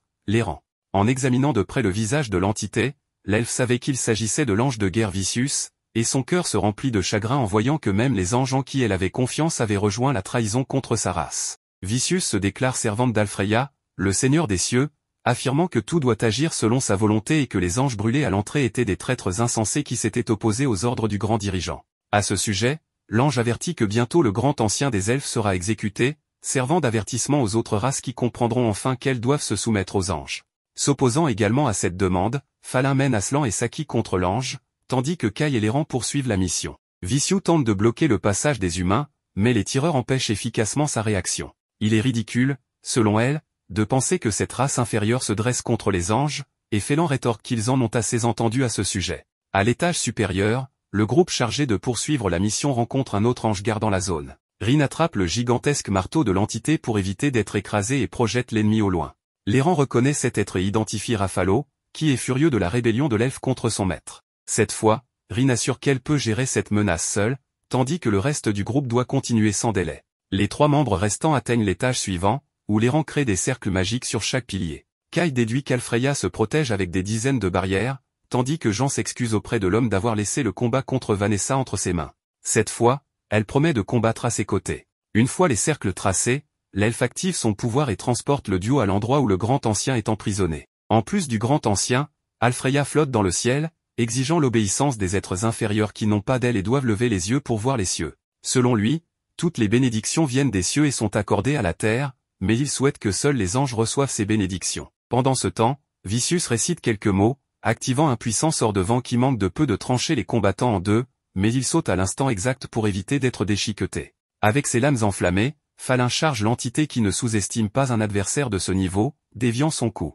Selon l'ange, ces épées semblent être faites de crocs de dragon, des créatures mystiques si puissantes que les armes fabriquées à partir de certains de leurs matériaux peuvent exploser à l'impact, ce qui est le cas des armes que son adversaire manie. Falin est surprise que son ennemi en sache autant à ce sujet, alors Vicius explique que les êtres célestes sont habiles à créer de tels objets. La bretteuse saisit l'opportunité de souligner qu'Alfreya veut asservir les célestes, transformant leurs talents, par exemple, en de simples armes entre ses mains. Cependant, Vicius est aveuglé par sa dévotion envers le leader suprême de sa race et consumé par la haine envers les soi-disant races inférieures. Un étage au-dessus, Rin est engagé dans un combat intense avec Rafalo, où l'ange admet qu'il ne s'attendait pas à ce que son adversaire perce sa défense divine. En réalisant cela, il commence à voir Rin comme une véritable menace. Rin rétorque furieusement que le céleste ment, car ses attaques n'ont pas été du tout efficaces. Elle souligne également qu'elle méprise son attitude détendue, toujours condescendante, comme le font les anges envers les autres célestes et les autres races existantes. Insensible aux paroles de son adversaire, Rafalo hausse les épaules et demande de quelle créature elle est issue. Rin avoue qu'elle ne le sait pas, mais cela n'a pas d'importance tant qu'elle a Kai à ses côtés. Pendant ce temps, le leader suprême des Célestes prévoit de procéder à l'exécution du grand ancien des elfes, laissant les rangs encore plus déçus par la position de l'ange, car il était autrefois bienveillant. En pensant à cela, elle hurle qu'Alfreya n'a aucun droit de régner sur les Célestes et qu'elle-même l'enverra dans sa tombe. Sur ces mots, elle charge l'ange qui répond avec son pouvoir Magnifica, une cloche qui invoque des sorts comme une lame rouge qui manque de peu de frapper la prêtresse. Cependant, Kai intervient juste à temps avec son pouvoir de détenteur de code pour exploser la magie de l'ennemi. Sans montrer de surprise, Alfreya veut savoir si ce jeune homme est vraiment humain ou un elfe déguisé, puisqu'il protège une claire elfe. Mais Kai précise qu'il est pleinement humain. Alfreya révèle qu'il ne comprend pas la raison de sauver quelqu'un qui n'est pas de sa race, alors Kai souligne que la mort de cette figure importante des elfes provoquerait une profonde haine des elfes envers les humains. Alfreya réplique que l'existence de Kai et de l'errant est très différente, car même si le jugement de Kai peut être divers, il serait tout de même réduit en cendres, tout comme l'elfe. En fait, cela ne s'est pas produit grâce à cette épée inhabituelle. Kai en profite pour préciser que cette arme a pu résister à la magie de l'impératrice noire Vanessa et est donc capable de faire face à Alfreya également. Entendant cela, le Céleste éclate de rire et traite Vanessa de démon ignoble, si pathétique qu'elle a été battue par un simple humain. Impassible, Kai doute qu'Alfreya soit en position de ridiculiser l'héroïne démoniaque, car au moins elle n'a pas essayé d'exécuter ses propres subordonnés comme l'ange l'a fait. Pourtant, l'ange ne perd pas son sourire, expliquant que c'était sa décision, car après tout, il est une bénédiction divine, l'étoile la plus noble et la plus brillante qui existe, et n'a aucune intention de considérer quiconque qui désobéit à sa souveraineté comme un subordonné. Jean, fatigué du discours arrogant d'Alfreya, tire une flèche magique avec son arc de lune, qu'Alfreya parvient à bloquer. Cependant, lorsque son bouclier est brisé par la force du projectile, un éclat finit par lui entailler le visage, saignant légèrement. L'ange demande à l'humaine si elle sait ce que cela signifie d'utiliser un arc elfique avec un corps humain, mais la commandante pense que le fait que sa vie soit drainée est un petit prix à payer pour la victoire. À ce propos, elle lance une autre flèche sur Alfreya, qui réagit avec un rayon céleste. La flèche ricochette sur la magie de l'ange et frappe Jean en retour, mais elle ne ressent aucun dommage car elle porte la tunique de lumière sacrée. Suite à cela, le héros céleste promet de ne pas pardonner à cette humaine d'utiliser l'équipement profane des elfes. Il ouvre alors un cercle magique dans le ciel et invoque une série d'éclairs. L'errant invoque le bouclier de la troisième princesse pour éviter une catastrophe. Après cela, elle se précipite avec Kai pour libérer le grand ancien tandis qu'Alfreya tente de les arrêter avec la lance de punition divine. L'errant essaie d'utiliser le bouclier de la quatrième princesse, mais il est percé. Kai dévie l'attaque une fois de plus avec son épée. L'errant saisit l'occasion pour briser le cristal avec son poignard, mais c'est son arme qui se brise au contact du matériau emprisonnant le grand ancien. Face au fait, la prêtresse réfléchit sur ce cercueil qui scelle le grand ancien, la lance qui traverse ses barrières, la cloche qui invoque la foudre, et un bâton qui crée une lame rouge. Impressionné, l'elfe ne comprend pas comment cet ange parvient à maîtriser une telle variété de magie à la fois. Même en tant que héros, Alfreya devrait être à court de mana maintenant, ce qui n'est pas le cas. Elle se demande si tout ce pouvoir est ce qui a soudainement changé l'ange, mais il n'est pas d'accord, disant qu'il n'a pas changé. Selon lui, le temps de l'enlèvement est venu, où un nouveau subordonné remplacera Alfreya, et ce subordonné est l'Asterazé, la femme robotique qui a attaqué Kai, Rin, et Vanessa. Pendant ce temps, Rin lutte contre le pouvoir de Raphalo, mais elle ne montre aucun signe de céder. Toujours forte, elle donne un coup de poing au casque de l'ennemi, le brisant en morceaux. De même, Falin se bat avec acharnement pour vaincre Vicious.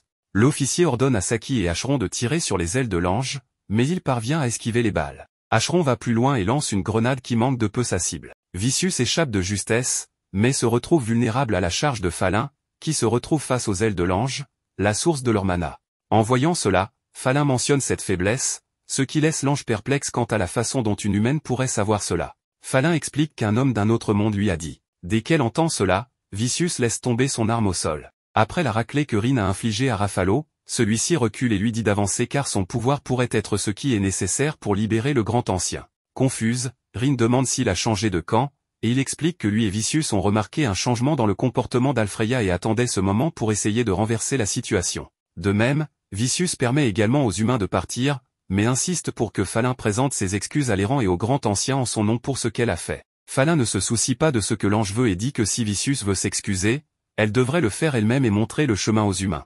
Pendant ce temps, Alfreya ordonne à l'Asterazé de tuer les ennemis. Elle déchaîne alors un sort tonitruant qui propulse Jean dans les airs. Ne voulant pas en rester là, la commandante tire une autre flèche, mais aucun dégât n'est infligé à la mystérieuse machine. On voit ensuite que Rin a attrapé Jean en plein vol, ce qui lui a permis de tirer avec son arc même après avoir été projeté. Alfreya ne manque pas l'occasion de souligner à quel point cette créature sans race définie est grotesque, mais Rin ne s'en soucie pas, concentrée sur l'Asterazé devant elle. Kai demande à l'ange de quoi il s'agit avec cette histoire de réincarnation du monde, mais Alfreya n'a aucune idée. Frustré, Kai demande s'il sait quelque chose à propos de Sid. En entendant ce nom, les yeux d'Alfreya tremblent alors qu'il admet avoir reçu quelque chose de cet humain, jusqu'à ce que l'Asterazé surprenne tout le monde en enroulant un de ses bras autour du cou du héros céleste. Le système de la machine affirme avoir détecté des fluctuations inattendues chez Alfreya en raison de l'influence du mot Sid. Ainsi, l'Asterazé exécute le code 0 pour retirer le code d'Alfreya du monde et initier la substitution du héros.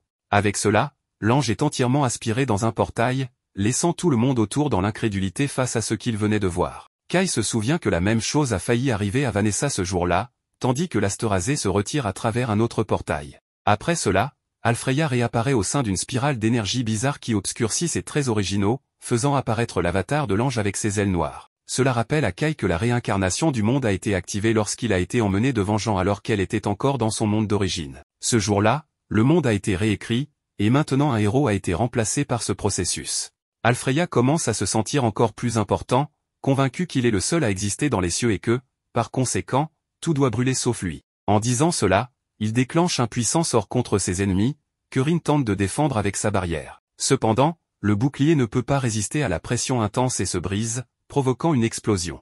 L'impact fait tomber Rin et les rangs, tandis que Kai tombe à genoux, utilisant son épée pour se soutenir. La prêtresse observe qu'Alfreya a utilisé de la magie sans la canaliser à travers ses objets, ce à quoi il répond que c'est une œuvre des cieux pour admirer son pouvoir. Les rangs essaient de ramener l'ange à la raison, affirmant qu'il délire et qu'il consomme sa vie dans le processus, surtout parce que les célestes sont fiers des objets qu'ils utilisent pour lancer des sorts. Mais cet ange ignore simplement cela et prend plaisir à lancer des sorts avec ses mains. Irrité, Alfreya attaque à nouveau, alors les rangs alignent toutes les princesses gardiennes pour invoquer la 6e princesse, une barrière magique à 6 couches. Après avoir brisé les 2 premières couches, le sort de l'ange s'arrête au 3e bouclier. L'elfe souligne que, peu importe la puissance d'Alfreya, aucune attaque ne peut pénétrer les 7 princesses gardiennes. Cependant, Alfreya prouve que la prêtresse a tort en utilisant le don divin du roi épéiste, une lame qui dépasse facilement les boucliers ennemis et frappe les rangs. Kai intervient pour bloquer l'avancée de son rival, rappelant à l'elfe qu'elle croit au retour du véritable Alfreya. Mais la machine angélique l'ignore et questionne ce qu'un simple humain pourrait comprendre à ce sujet. En réponse, Kai dit qu'il comprend qu'Alfreya n'est plus celui que les rangs vénèrent, ni le leader des célestes, mais simplement une imitation reproduisant le pouvoir d'un héros. Incrédule, Jean et les rangs craignent la réaction d'Alfreya, tandis que Rin, toujours pas remise de l'explosion, appelle le nom de Kai. Le combattant fait ce qu'il peut contre le soi-disant héros céleste, maniant l'épée de Sid pour engager un duel. Il remarque que l'épée Alfreya se régénère à chaque fois qu'elle se brise, ce qui explique pourquoi la barrière de l'errance est activée correctement pendant une fraction de seconde. En d'autres termes, l'épée de l'ange se régénérerait chaque fois qu'elle passerait à travers une barrière. Fier de ses propres capacités,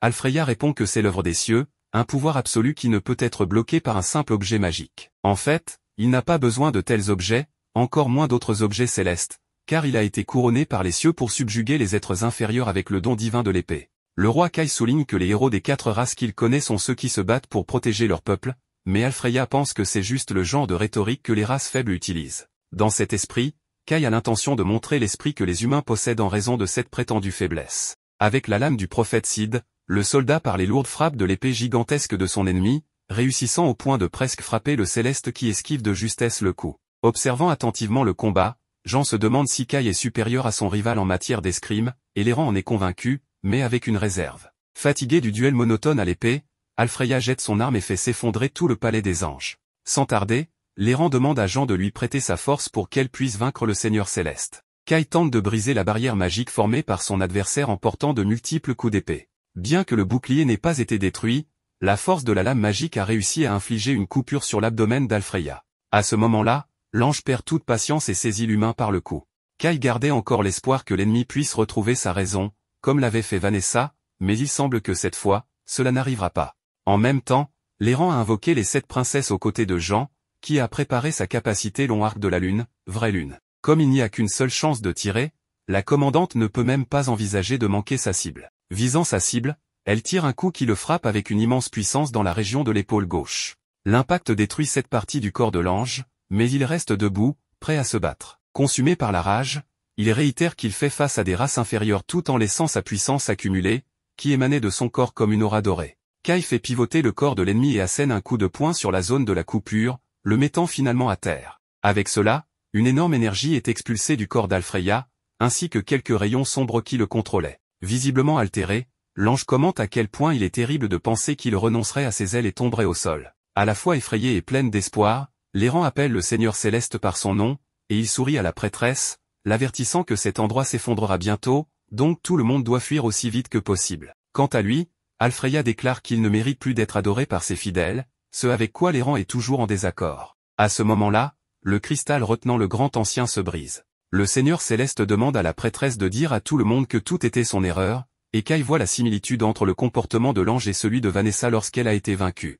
Alfreya confesse à l'humain que des paroles du prophète Sid lui avaient été confiées concernant la manière dont quelque chose était censé exister. Malheureusement, l'ange n'a jamais découvert ce dont le prophète parlait, mais il se souvient que la force derrière la réincarnation du monde est la haine. De plus, le fait que Kai ait risqué sa vie pour sauver un elfe est probablement ce qui a activé le code tabou, raison pour laquelle il doit détruire la haine qui consume ce monde. En disant cela, le bras d'Alfreya se désintègre comme du sable, puis ses restes sont doucement emportés vers le ciel par le vent, dissipant complètement le légendaire Seigneur céleste. Dans les régions inférieures du palais, Vicious voit les fragments de son maître flotter dans l'air au milieu de l'intervention magique des anciens. Raffalo déplore le fait qu'il n'a rien pu faire alors que son maître se faisait corrompre. Kai demande quand le comportement du chef céleste a commencé à changer, supposant que c'était lorsque le dernier Lasterasé est apparu. Raffalo croit que son leader a commencé à se distancer de ses alliés lorsque cette créature est apparue, et Kai ne comprend pas pourquoi Alfreya pensait que le dernier Lasterasé était son subordonné, surtout que la machine l'a attaqué. De plus, cette étrange créature a commencé à apparaître après qu'il ait sauvé Rin,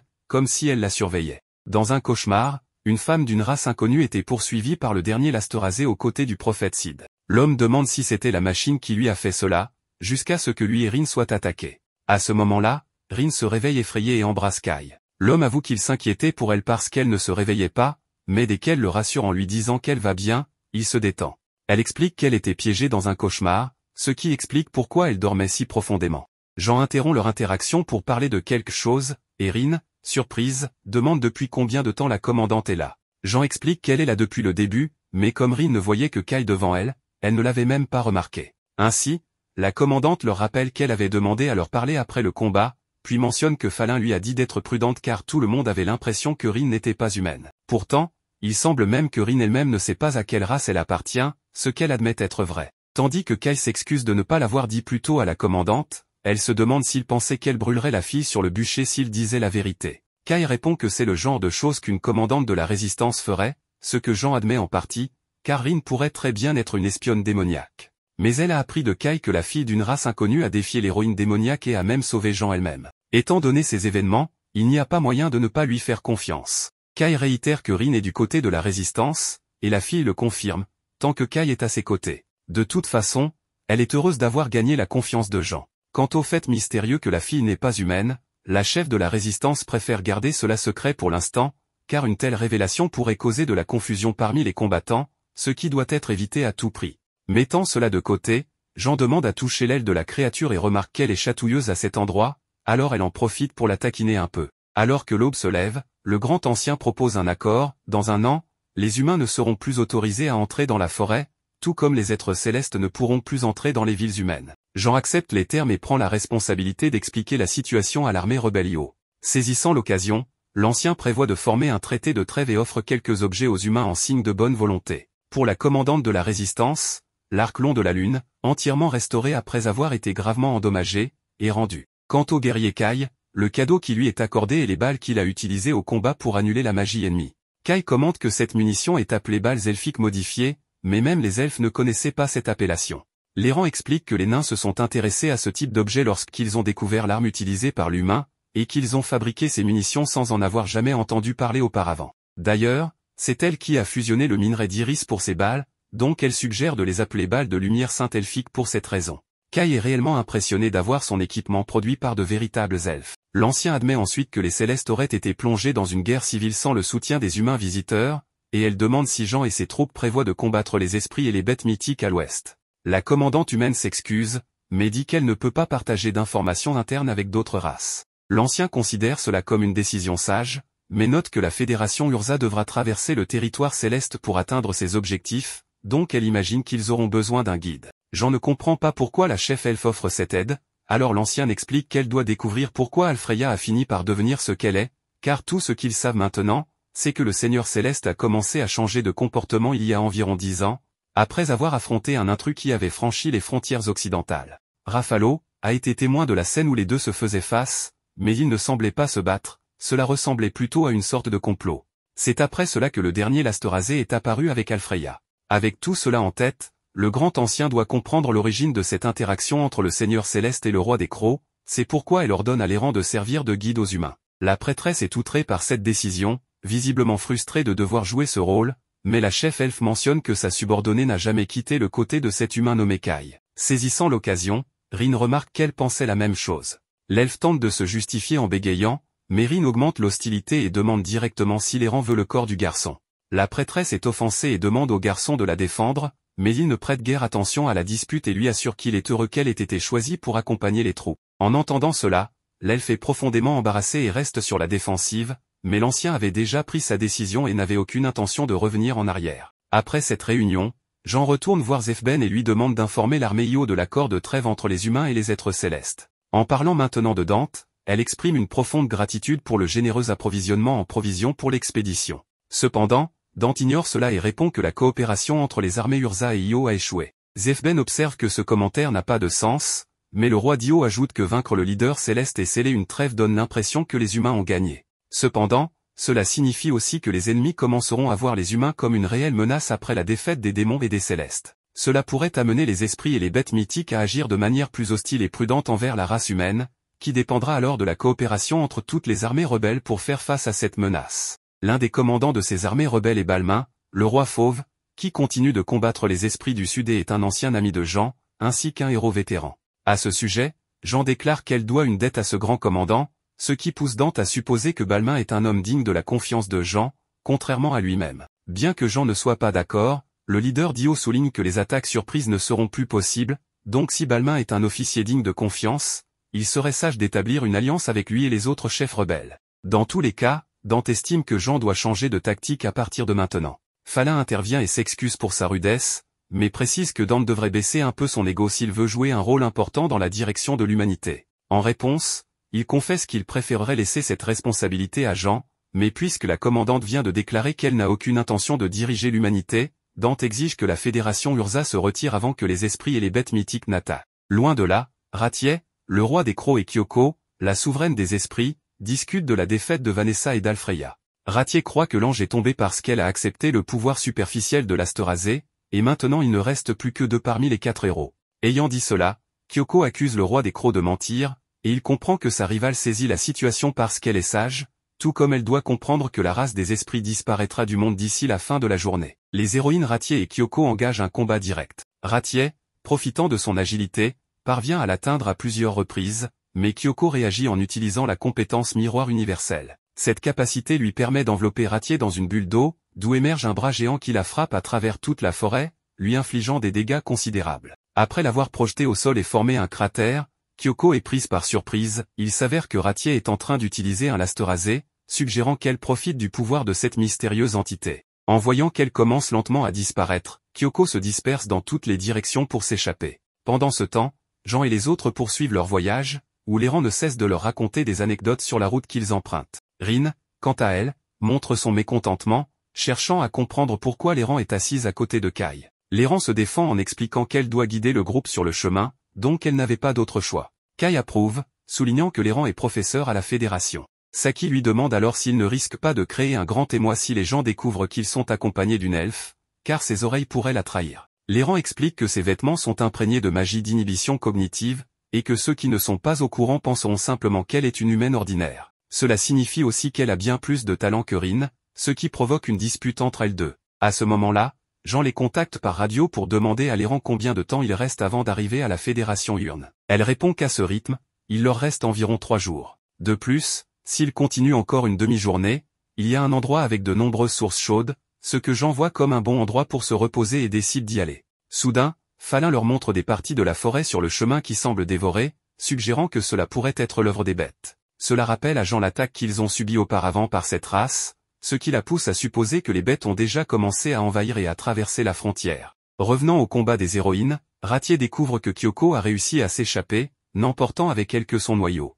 Ratier en déduit qu'elle se dirige vers une certaine direction, ce qui lui semble étrange, car même en tant qu'héroïne, elle n'aurait pas dû le percevoir. Enfin, Elle se demande quel chemin prendront ceux qui ont touché le code interdit pour atteindre le centre du monde. Alors que la nuit tombe, tout le groupe de Jin s'installe à l'endroit indiqué par l'errant, où Kai peut profiter des sources chaudes avec Aslan. Là, il commente que ces eaux sont chauffées sous terre et, selon la légende, elles guérissent les blessures. On peut voir que Falin et Saki en profitent également dans un autre endroit proche. Une fois que Kai a fini de se détendre, il se demande comment vont les trois autres, puisqu'il est le garde du corps de Jean, mais il ne peut pas les surveiller pendant qu'il se baigne. En étant avec elle, l'errant dit à Jean que ses blessures vont bientôt guérir, et elle la remercie d'avoir utilisé sa magie pour accélérer ce processus. Après cela, l'errant tourne son regard vers Rin, se montrant quelque peu surprise par la rapidité de sa guérison, en commentant que c'est un véritable mystère. Mais lorsque l'errant fixe son regard sur la poitrine de Rin, elle mentionne que c'est une obscénité, ce qui énerve Rin. Poursuivant, l'errant lui dit qu'elle ressemble à une succube avec autant de poitrine et de fesses, mais Rin réplique en disant qu'elle pense ainsi parce qu'elle est plate et jalouse. Finalement, les deux se disputent à nouveau, mais Jean interrompt ce moment en leur demandant de lui prêter attention, car elle veut leur parler de quelque chose qu'elle a déjà discuté avec Kai. Nous revenons alors à la discussion entre Jean et Kai. Le sujet porte sur la réincarnation du monde et le code holder, un concept que Jean ne comprend pas vraiment. Kai est d'accord, notant que cela demande trop d'efforts, en plus d'utiliser l'objet des elfes et de sacrifier sa magie vitale. Bien qu'elle en soit consciente, elle précise qu'elle n'a pas l'intention de changer d'avis et qu'elle se moque de ce que les autres disent.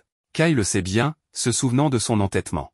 Ensuite, Jean lui dit que peu importe ses origines ou la véracité de son histoire, l'important est que cela leur profite. Après l'avoir entendu, Kai accepte sans problème, surtout venant du commandant des rebelles. Jean mentionne également qu'ils doivent penser à ce monstre, le Lasterasé, qui a blessé mortellement Alfreya et est apparu dans son combat contre Vanessa. Bien que Kai précise que même dans son monde, ils ne savent rien de cet être, et d'après ce qu'elle a observé, elle pense que ce monstre surveille les héros, et que ce qui le pousse à attaquer est probablement Sid, un héros humain qui n'existe pas dans ce monde. Elle se demande quelle relation ce monstre peut avoir avec les héros restants, mais Kai n'en a aucune idée, se demandant s'il pourrait être un serviteur, un ennemi ou quelque chose d'autre. J'en conclus en disant que tout ce qu'ils peuvent faire, c'est se battre pour mettre fin à la guerre, et Kai est d'accord avec cette réalité. Revenant au présent, l'errant dit qu'ils ne savent presque rien sur le Lasterasé. Jean les informe qu'à partir de maintenant, lorsqu'ils affrontent un héros, ils doivent aussi se méfier du Lasterasé. Rin avoue qu'elle a peur, sans trop savoir pourquoi, mais quand elle regarde cet être, ses jambes flanchent. La peur la paralyse et l'empêche de bouger. En l'entendant et en la voyant ainsi, Jean s'approche pour poser ses mains sur ses épaules. Cependant, en la voyant surprise, elle s'excuse, car elle ne voulait pas l'effrayer. À cet instant, un fort tremblement interrompt le moment, et Jean se demande ce que c'était. En quelques secondes, toute l'armée rebelle se met en position défensive, car il s'agit de l'attaque d'une bête mythologique. Un grand groupe commence à tirer sur cet ennemi, mais les balles n'ont aucun effet sur sa peau dure. Kai, déjà armé, arrive sur les lieux et observe qu'il s'agit d'une créature de la race des bêtes mythologiques, et qu'en plus, c'est un behemoth. Elle court rapidement vers ce monstre pour lui planter son épée, combinant ce mouvement avec une pression sur la gâchette pour lui infliger l'impact direct de son fusil. Falin arrive quelques minutes plus tard, armé, et indique à Kai de la suivre pour attaquer en équipe. Les deux profitent de leur grande agilité, supérieure à celle de cette bête géante dotée d'une force brute. Cependant, leurs attaques ne sont pas très efficaces en raison de la dureté de la créature. Kai parvient à éviter un de ses coups grâce à l'avertissement de Falin, qui lance alors une grenade aveuglante directement au visage de la bête, ordonnant à tout le monde de se retirer pendant qu'elle court dans la direction opposée. Kai se demande alors si cette créature est plus puissante que les autres bêtes mythologiques qu'elle connaît, car la balle modifiée n'a eu aucun effet. D'un autre côté, Jean commence à donner des ordres à tous les groupes pour qu'ils s'organisent face à cette attaque surprise. Ces hommes commencent à se retirer en véhicule, tandis que Falin et Kai restent avec elle pour lui signaler qu'il s'agit d'une bête mythologique, probablement celle qui a laissé les marques qu'ils avaient vues. L'errant ne s'y attendait pas, car il se trouve toujours en territoire céleste, et Jean suppose que la bête est venue reconnaître le terrain. Kai lui explique qu'un canon automatique ne sera pas efficace contre une telle créature. Pour une bête de cette taille, il faut utiliser quelque chose de plus puissant. Cependant, Falin mentionne qu'ils n'ont pas cet équipement, car ils ne s'attendaient pas à combattre une bête. N'ayant pas d'autre option, elle propose de gagner du temps et suggère que Jean se retire avec le reste des soldats. Jean demande alors comment ils vont vaincre cette créature, car s'ils doivent affronter des esprits et des bêtes mythologiques, ils ne peuvent pas se laisser submerger par un ennemi comme celui-ci. Kai acquiesce et leur indique de viser l'avant pour détériorer son organe magique de blocage, son point le plus sensible. Bien qu'il le savait déjà, le problème reste de savoir comment l'attaquer. Jean demande à l'errant s'ils sont bien en territoire céleste. Comprenant que c'est le cas, elle élabore un plan. Avec ce plan en place, Falin et quelques soldats contournent la bête pour attirer son attention. En lui tirant dessus, il se concentre sur la fixation de son point faible. Falin distrait alors la bête en l'attaquant de front, et Kai profite d'une ouverture parfaite pour lancer une bombe, une sorte de brouillard de spore de champignons, qui rend la bête incapable de voir ou de sentir pendant un certain temps.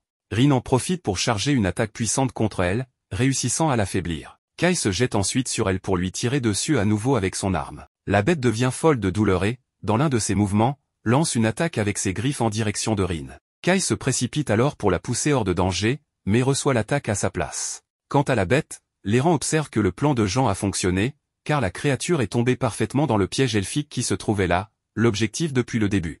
Jean se distrait en remarquant que quelque chose ne va pas et, en voyant Kai blessé, elle n'hésite pas à courir vers lui. Rin, en larmes, lui demande pourquoi il a fait ça. Tout en tenant sa blessure à l'épaule, Kai lui répond que même si l'organe de la bête s'était détérioré, il n'était pas encore complètement atrophié, et elle a probablement détecté ses pouvoirs magiques. Elle lui dit qu'elle ne supporte pas de voir de telles blessures, car elle déteste le voir souffrir ainsi. De son côté, Kai, après avoir vérifié qu'elle n'était pas blessée, se réjouit qu'elle soit en sécurité. Quelques secondes plus tard, l'errant arrive pour l'aider à arrêter l'hémorragie, et ils parviennent à soigner sa blessure. Plus tard, alors que tout le monde se repose, Kai, endormi, entend une voix dans sa tête lui demandant de se réveiller, lui disant que le destin l'appelle, que le monde l'a abandonné et qu'il a touché le code interdit. Dans ce rêve, il voit aussi un étrange bâtiment. Peu après, il se réveille, tout comme les autres. Jean se demande si c'était un rêve, tandis que Kai mentionne qu'il a déjà entendu cette voix auparavant. Le lendemain, Aslan informe Saki que l'heure de départ a été modifiée, et qu'on leur a dit d'attendre un moment, bien qu'ils n'en connaissent pas la raison. Avec cela en tête, Saki se demande s'ils auront le temps de prendre un autre bain dans la source chaude. Pendant ce temps, l'errant les guide vers l'endroit qu'ils lui ont demandé, et elle leur dit qu'elle se fiche de les y conduire jusqu'à ce bâtiment. Mais il leur précise que ce lieu n'a rien de spécial, juste un tas de statues.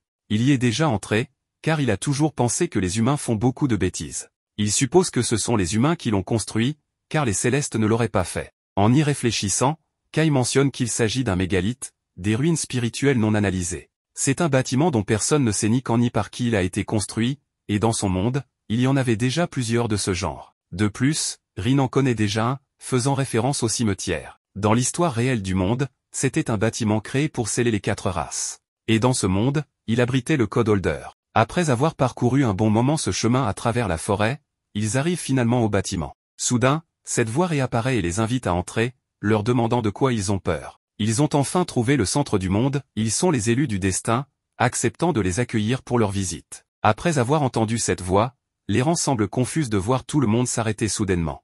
Kai remarque immédiatement qu'elle était la seule à ne pas l'avoir entendue. Il lui demande de monter la garde un moment pendant qu'ils explorent l'intérieur, la laissant derrière sans un mot alors qu'elle essaie de leur dire qu'il n'y a rien de suspect à l'intérieur. Lorsque Kai, Rin et Jean entrent dans le mégalithe, ils mentionnent que l'endroit ressemble au cimetière. Rin dit qu'elle peut sentir un pouvoir puissant, semblable à de la magie, mais ce n'est pas un pouvoir comme le sien. Après avoir marché un moment, ils arrivent dans une grande salle avec une seule statue de pierre, celle dont Rin avait parlé. Jean se demande s'il s'agit d'un temple ancien, et Kai ne le sait pas, mais il lui dit qu'il a déjà vu cette statue quelque part. La voix parle soudainement à nouveau, et elle provient directement de la statue de pierre. Elle leur dit qu'il n'y a pas besoin d'avoir peur, car comme ils peuvent le voir, elle est actuellement impuissante. La voix se présente comme une existence du monde où la grande guerre des 5 races a pris fin. Elle dit qu'elle attendait ce moment, la visite de celle qui est éligible pour prendre la place de Sid dans ce nouveau monde. Kai est surpris d'entendre ce nom et demande rapidement des informations sur Sid. La voix dit qu'elle le connaît très bien, même mieux que lui, et elle lui demande de regarder de plus près pour comprendre. Kai se souvient alors de sa conversation avec Saki à propos de la prophétie et demande s'il s'agit du dieu prophétique.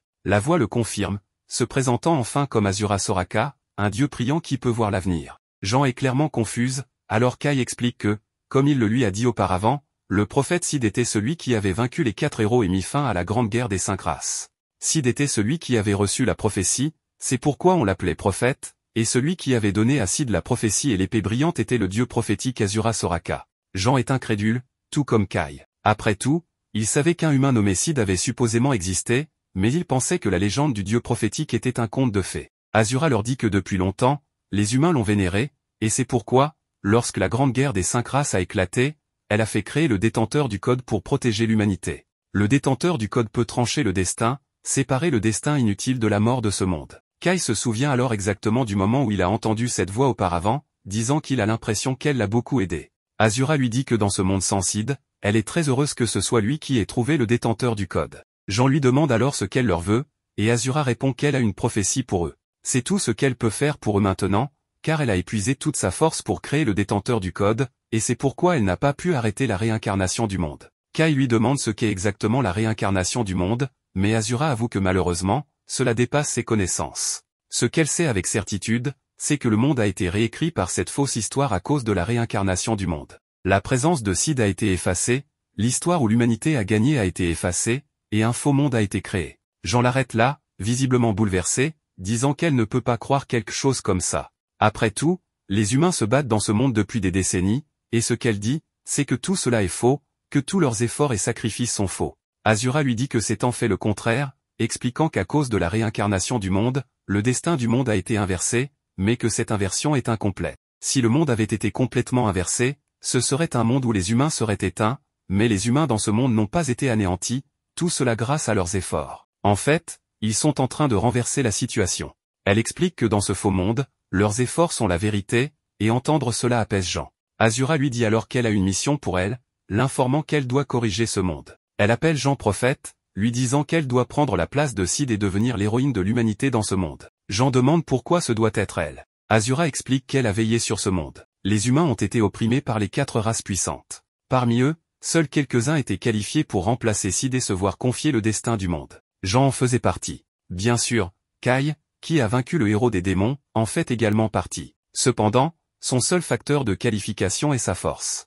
Il n'est pas censé être dans ce monde à l'origine, alors elle a décidé que Jean était la mieux adaptée. Elle doit faire comme elle l'a toujours fait, diriger ses subordonnés et continuer à se battre pour vaincre les héros des 4 races et l'Asterasé. Kai lui demande si elle sait ce qu'est réellement l'Asterasé, mais Asura lui répond que non, disant que c'est un étrange monstre qui n'existe même pas dans l'histoire originale. Jean lui demande alors ce qui arrivera à ce monde une fois qu'ils auront vaincu les héros des 4 races et l'Asterasé. Asura explique que cela dépend de l'étendue de l'érosion causée par la réincarnation du monde. Après tout, personne ne peut déterminer à quel point le monde a été réécrit. Que ce soit restauré au monde original où les humains ont gagné, ou que cela continue dans son état actuel après que les humains aient revendiqué la victoire, personne ne le saura jusqu'à ce que le moment arrive. Asura informe également Kai qu'elle a de grandes attentes envers lui et Rin. Après cela, elle demande à Jean de se mettre en route pour devenir la nouvelle héroïne de l'humanité. Alors qu'ils partent, Rin semble mal à l'aise et avoue qu'elle ne pouvait pas dire si cette voie était dangereuse ou non. Elle se sentait réconfortée d'une certaine manière, mais cela lui donnait aussi un mauvais pressentiment. Kai essaie de la rassurer, disant que si elle a créé le détenteur du code, il pense qu'au moins elle n'est pas l'ennemi de l'humanité. Une fois qu'il retrouve les rangs, Jean s'assure que rien de particulier ne s'est passé et décide de garder secret ce qui s'est passé, disant qu'ils n'ont trouvé qu'une étrange statue de pierre. Avant qu'ils ne repartent, les rangs demandent à Rin d'aller cueillir des fruits pour elle, en pointant le sommet d'un arbre. Elle explique que c'est un fruit de sauge d'hiver et qu'il agit comme un médicament spirituel pouvant guérir n'importe quelle blessure. Rin se plaint seulement de son attitude autoritaire. Kai mentionne à nouveau le sujet de la prophétie à Jean. Il lui dit qu'il est avec elle jusqu'à la fin. Après tout, ils vont mettre fin à la grande guerre des 5 races et il fera tout son possible pour y parvenir. Jean est d'accord avec lui, semblant plus calme, disant que la prophétie n'a pas d'importance et qu'ils doivent simplement faire ce qu'ils ont à faire. Kai mentionne que c'est une chose à propos d'elle qui est toujours la même, à la fois dans ce monde et dans l'ancien. Elle lui dit qu'elle n'arrive toujours pas à y croire complètement, mais elle lui demande quelle sorte de relation ils avaient dans son ancien monde. Kai lui dit qu'ils étaient des amis d'enfance, des collègues et des amis, il suppose, sans plus élaborer. Jean est d'abord surprise, mais elle lui demande s'il voudrait être son ami dans ce monde aussi, et il semble heureux d'accepter, bien qu'il demande si quelque chose va changer par rapport à ce qu'ils ont été. Elle lui dit qu'il est probablement le seul à ne pas être perturbé par l'idée de devenir son ami, après tout, elle n'a pas d'autres amis. Il se sourit, partageant un moment mignon jusqu'à ce que Léran et Rin les rejoignent, revenant avec un tas de ces fruits que Léran avait mentionnés. Une fois de retour dans les véhicules, Léran continue de se chamailler avec Rin à propos des fruits qu'ils ont collectés, disant que c'est un médicament spirituel elfique, bien que Rin assure que Kai mourra s'il boit quelque chose d'aussi malodorant, affirmant que ce n'est que de l'eau boueuse faite de fraises pourries. Rin décide alors de boire pour prouver son point, mais elle vomit immédiatement. Malgré tout, elle dit que plus le goût est mauvais, mieux ça fonctionne, et elle tend une tasse à Kai pour qu'il boive. Rin essaie de l'arrêter, mais avant qu'il ne puisse faire quoi que ce soit, Jean parle à travers la radio, informant qu'ils vont bientôt traverser la frontière de la Fédération Urne, ils doivent donc rester en alerte. Saki sort alors la tête du véhicule pour regarder au loin et remarque un bâtiment étrange, demandant à Kai s'il sait ce que c'est. C'est un triangle parfait d'un noir profond et il ressemble à une ruine. En entendant cette description, Kai se demande immédiatement s'il s'agit d'un cimetière, et tous les véhicules s'arrêtent pour voir ce que c'est. Jean demande si c'était le type de bâtiment où les 4 races étaient scellées dans son monde. Il confirme, disant que puisqu'il s'agit de la Fédération Urne, ce serait un cimetière où la race des esprits était scellée. Rin informe soudainement qu'ils sont encerclés, et juste après, des gouttes d'eau tombent du ciel. Jean ordonne à tout le monde de se préparer immédiatement. Tout le monde commence à tirer sur les masses d'eau, mais les balles n'ont aucun effet sur l'ennemi, alors elle leur ordonne de se replier dans les véhicules. Falin essaie d'utiliser sa magie de feu pour attaquer avec ses épées, mais cela ne fonctionne pas du tout. Kai essaie aussi de tirer une de ses balles spéciales et explique que la race des esprits est composée de protistes avec des organes magiques, donc la seule façon de détruire leurs corps amorphes est de les brûler. Juste après avoir dit cela, une autre armée apparaît, attaquant uniquement avec des armes de feu jusqu'à ce que toute l'eau se réunisse en un seul endroit. Leur commandant la détruit alors complètement d'un seul mouvement rapide de son arme et demande à l'armée rebelle d'Urza s'ils vont bien. Falin sourit, reconnaissant le commandant de l'armée Urne, Balmain, et il la salue de manière amicale, heureux de voir également la chevalière de la lumière sacrée, Jean. Jean lui retourne le salut, disant qu'ils apprécient qu'il les ait sauvés de leur situation difficile. Il dit qu'elle et son armée ont bien résisté contre les esprits, considérant que c'était une embuscade et qu'ils étaient encerclés. Avant qu'il ne puisse dire autre chose, Falin l'interrompt et demande à Jean d'avancer rapidement. Balmain se plaint, disant qu'il n'avait pas fini de parler, mais elle mentionne qu'il parle toujours trop longtemps. Vaincu, il demande à son personnel de se retirer et Rin informe Kai qu'ils sont toujours là. Tout le monde se tient sur ses gardes et en quelques secondes, une énorme masse d'eau apparaît devant eux. Ils tirent de toute leur force, mais cela ne fonctionne pas du tout, et Rin mentionne que c'est problématique car ils ne savent pas quel effet leur magie a sur les esprits. Cela donne apparemment une idée à Kai et il informe immédiatement Jean qu'il va ouvrir un passage, lui demandant de foncer d'un coup. Il monte rapidement dans les véhicules et Kai prépare une de ses balles, visant son arme vers l'énorme masse d'eau. Une fois qu'il tire, la balle crée une énorme ouverture qui permet à tous les véhicules d'avancer. Il dit que c'est exactement ce qu'il attendait d'une véritable balle de lumière sacrée elfique fabriquée par les nains. L'énorme masse d'eau se désintègre rapidement et Balmain communique par radio, disant à Jean qu'elle semble avoir un subordonné exceptionnel. Cependant, Jean le corrige, précisant que Kai n'est pas son subordonné mais son ami. Laissant cela de côté, elle lui demande rapidement d'avoir une réunion stratégique et il accepte, bien qu'il l'informe qu'il y a un endroit où il aimerait s'arrêter un peu d'abord. Ils arrivent à un lac et Balmain explique qu'ils étaient venus à l'origine pour l'enquêter. Il mentionne que c'est clair sur toutes les cartes qu'il regarde et que cet endroit s'appelle les plaines du Grand Arc, mais à l'origine il n'y avait pas de lac ici. Rin prend alors la parole, disant qu'il a tort car ce qu'il regarde n'est pas un lac mais un esprit. Soudain, l'eau du prétendu lac jaillit jusqu'à créer une sphère sombre qui atterrit sur le sol et se transforme rapidement en héros des esprits, le souverain des esprits Rikugan Kyoko. Kyoko tire un puissant jet d'eau à haute pression sur Kai, qui saute hors du chemin pour éviter d'être réduit en brume rose en un seul coup. Kyoko transforme ensuite l'eau en une énorme boule de démolition et écrase un des véhicules. Kai passe à l'offensive et utilise son épée pour couper Kyoko en deux. Pour s'assurer qu'elle reste à terre, Kai ordonne aux soldats de Balmain d'utiliser toute leur puissance de feu. Il procède alors à brûler la partie supérieure du corps de Kyoko. Malheureusement, cela ne semble pas la déranger, car elle absorbe le feu et reforme son corps. Elle prend ensuite une profonde inspiration, et Kai se rend compte qu'elle s'apprête à faire quelque chose de grand. Il avertit tout le monde de reculer. Un instant plus tard, Kyoko envoie un immense mur de flammes sur tout le monde. Kai est obligé de sortir le détenteur de code pour bloquer l'attaque et sauver tout le monde. Étonnamment, Kyoko semble reconnaître le détenteur de code, malgré le fait que ce soit la première fois qu'elle rencontre Kai. C'est étrange, car les esprits ne sont pas censés pouvoir parler. Dès que Kyoko commence à se souvenir de certaines choses, cela déclenche les capteurs de l'astérisé. Maintenant que l'astérisé sait que Kyoko est en contact avec le détenteur de code, il doit agir. Sur le champ de bataille, Kai sait qu'il a entendu quelqu'un parler, mais les esprits ne sont pas capables de parler, donc il pense que cela ne pouvait pas être Kyoko. Elle l'interrompt et lui demande pourquoi il a le détenteur de code alors qu'il est censé appartenir à un humain particulier. Kai a encore du mal à croire qu'un esprit puisse parler, même si c'est le héros des esprits, mais il est curieux de savoir combien d'informations elle possède. Il lui demande si elle parle de Sid. Kyoko n'était pas sûre avant, mais maintenant que Kai mentionne le nom de Sid, elle se souvient de tout parfaitement, notamment de combien elle déteste Sid. Elle voit Sid comme l'ennemi de tous les esprits, mais en même temps, elle reconnaît qu'il l'a rendu beaucoup plus sage qu'avant. Kyoko a appris à parler la langue des humains pour comprendre les paroles que Sid lui a dites pendant qu'il l'emprisonnait. Il s'agissait de quelque chose concernant la réincarnation du monde qui n'était que le début de la véritable catastrophe. Kai a beaucoup plus de questions à lui poser, mais en regardant Kyoko, il voit le portail de l'astérisé derrière elle. Juste à ce moment, l'astérisé surgit et attrape la tête de Kyoko. Il s'apprête à exécuter le code 0 et à effacer Kyoko de l'existence pour avoir prononcé le nom de Sid. Cependant, c'est la première fois que Kyoko affronte l'astérisé, et elle parvient facilement à se libérer de son emprise et à riposter.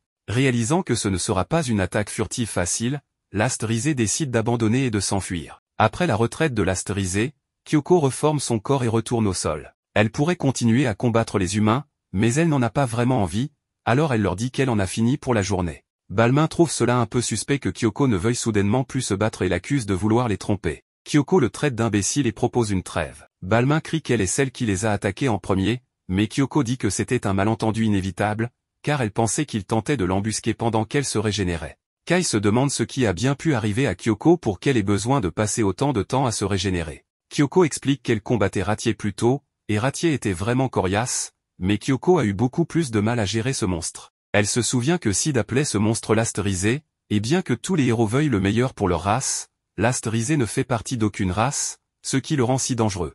Elle dit que l'Asterisé est une existence de pur et un ennemi pour toutes les créatures du monde, et qu'ils doivent l'arrêter. Balmain ne fait pas entièrement confiance à ce que Kyoko dit, mais Jean l'assure que c'est la vérité. L'Asterisé représente une menace bien plus grande que les esprits, ayant attaqué des humains, des démons ainsi que des célestes. Un cessez-le-feu serait donc dans le meilleur intérêt de toutes les races.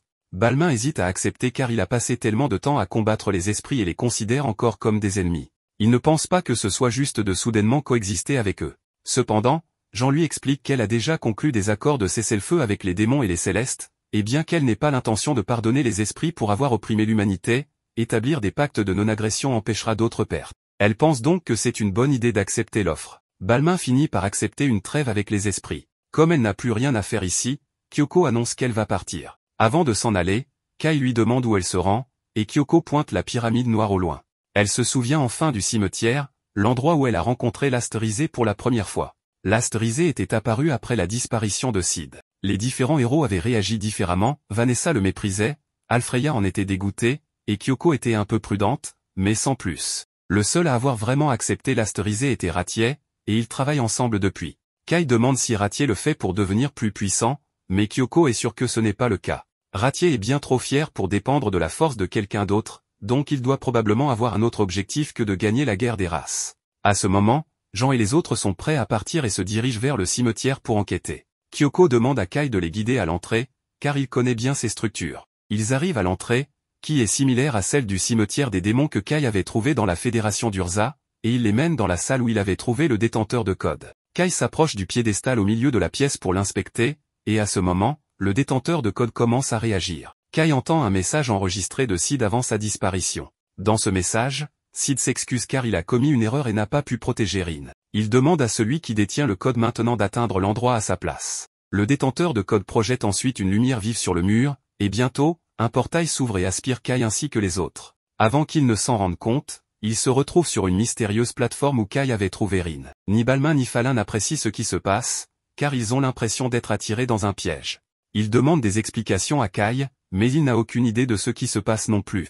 Bien qu'il ait déjà été téléporté ici une fois auparavant, il n'a jamais eu l'occasion d'en apprendre davantage sur cet endroit. Comme ils n'en apprendront rien en restant là, Kyoko commence à marcher, sentant une immense source d'énergie dans cette direction. Le groupe suit Kyoko, et ils arrivent bientôt sur une autre plateforme où ils découvrent quelque chose de surprenant, une statue d'Alfreya. Après une inspection plus approfondie, l'errant peut sentir de la magie émaner de la statue et pense qu'il s'agit du vrai Alfreya, sous une sorte de sort de pétrification. L'errant pense qu'elle peut annuler le sort si elle a assez de temps pour l'analyser. Cependant, Balmain n'est toujours pas convaincu par l'idée de la trêve et veut profiter de cette opportunité pour détruire le héros des Célestes. Rin s'oppose évidemment à cela et retient Balmain. Pendant ce temps, Kyoko examine Alfreya et réalise que ce n'est pas un sort de pétrification ordinaire. L'apparence de pierre n'est qu'en surface, et il semblerait qu'Alfreya ait été figée, probablement en raison des effets du code 0. La présence du corps d'Alfreya soulève encore plus de drapeaux rouges, et pour aggraver les choses, l'Asterisé réapparaît. Il annonce que des intrus ont été détectés et initie un protocole de défense pour sécuriser le corps scellé d'Alfreya. Après un scan rapide, l'Asterisé détermine que 3 des personnes présentes sont positives pour le mot tabou Sid, ce qui en fait une priorité absolue pour la destruction. Quant aux autres, ils n'ont pas vraiment d'importance, donc l'Asterisé les téléporte simplement ailleurs. Rin s'inquiète pour les autres, mais Kai pense qu'ils vont probablement bien, puisque l'Asterisé a mentionné qu'il les excluait du protocole de destruction. Cela signifie probablement qu'il les a juste renvoyés au cimetière. D'après ce que l'Asterisé a dit, Kai réalise qu'il s'en prend aux personnes ayant des souvenirs de Sid, car il considère leur existence comme un obstacle à son plan. Pour l'instant, tout ce qu'ils peuvent faire, c'est se défendre. Jean et les autres se retrouvent dans des champs à l'extérieur du cimetière, et Jean commence immédiatement à marcher vers celui-ci, car elle a l'intention de passer à nouveau par ce portail pour aider Kai. Balmain lui demande si elle pense vraiment avoir une chance contre cette créature. J'en ai pas sûr de pouvoir faire une différence, mais elle a une ultime ressource à utiliser. L'errant réalise que Jean a l'intention d'utiliser toute la puissance de son équipement elfique, mais elle l'avertit que cela va considérablement réduire sa durée de vie. De plus, le portail vers cette dimension est déjà fermé, donc elle ne peut pas y retourner pour le moment. Elle demande ce qu'elle est censée faire alors, et l'errant lui dit qu'ils doivent d'abord élaborer un plan. Balmain acquiesce, disant qu'ils reviendront une fois qu'ils seront pleinement préparés pour faire face à la menace. À ce moment, l'errant aimerait essayer quelque chose, mais elle aura besoin d'aide pour le faire. Pendant ce temps, Kai, Rin et Kyoko continuent de combattre l'Asterisé. Kyoko essaie d'utiliser son attaque de blast d'eau, mais l'Asterisé utilise le code 0 pour effacer l'eau. Kai essaie de profiter de la distraction pour attaquer, mais il ne parvient pas à infliger beaucoup de dégâts. Tandis que Kai garde l'Asterisé occupé, Kyoko s'approche de Rin et lui demande pourquoi elle n'aide pas à combattre l'Asterisé. Rin répond qu'elle veut bien, mais qu'elle a si peur de l'Asterisé que son corps ne lui permet pas de bouger. Kyoko n'a pas le temps d'essayer de convaincre Rin, donc si elle ne va pas les aider en combattant, Kyoko veut au moins tirer parti de la magie de Rin. Elle absorbe donc un peu de magie à travers la main de Rin et, une fois que Kai est séparé de l'Asterisé, elle l'encercle dans de la glace et le brise en morceaux.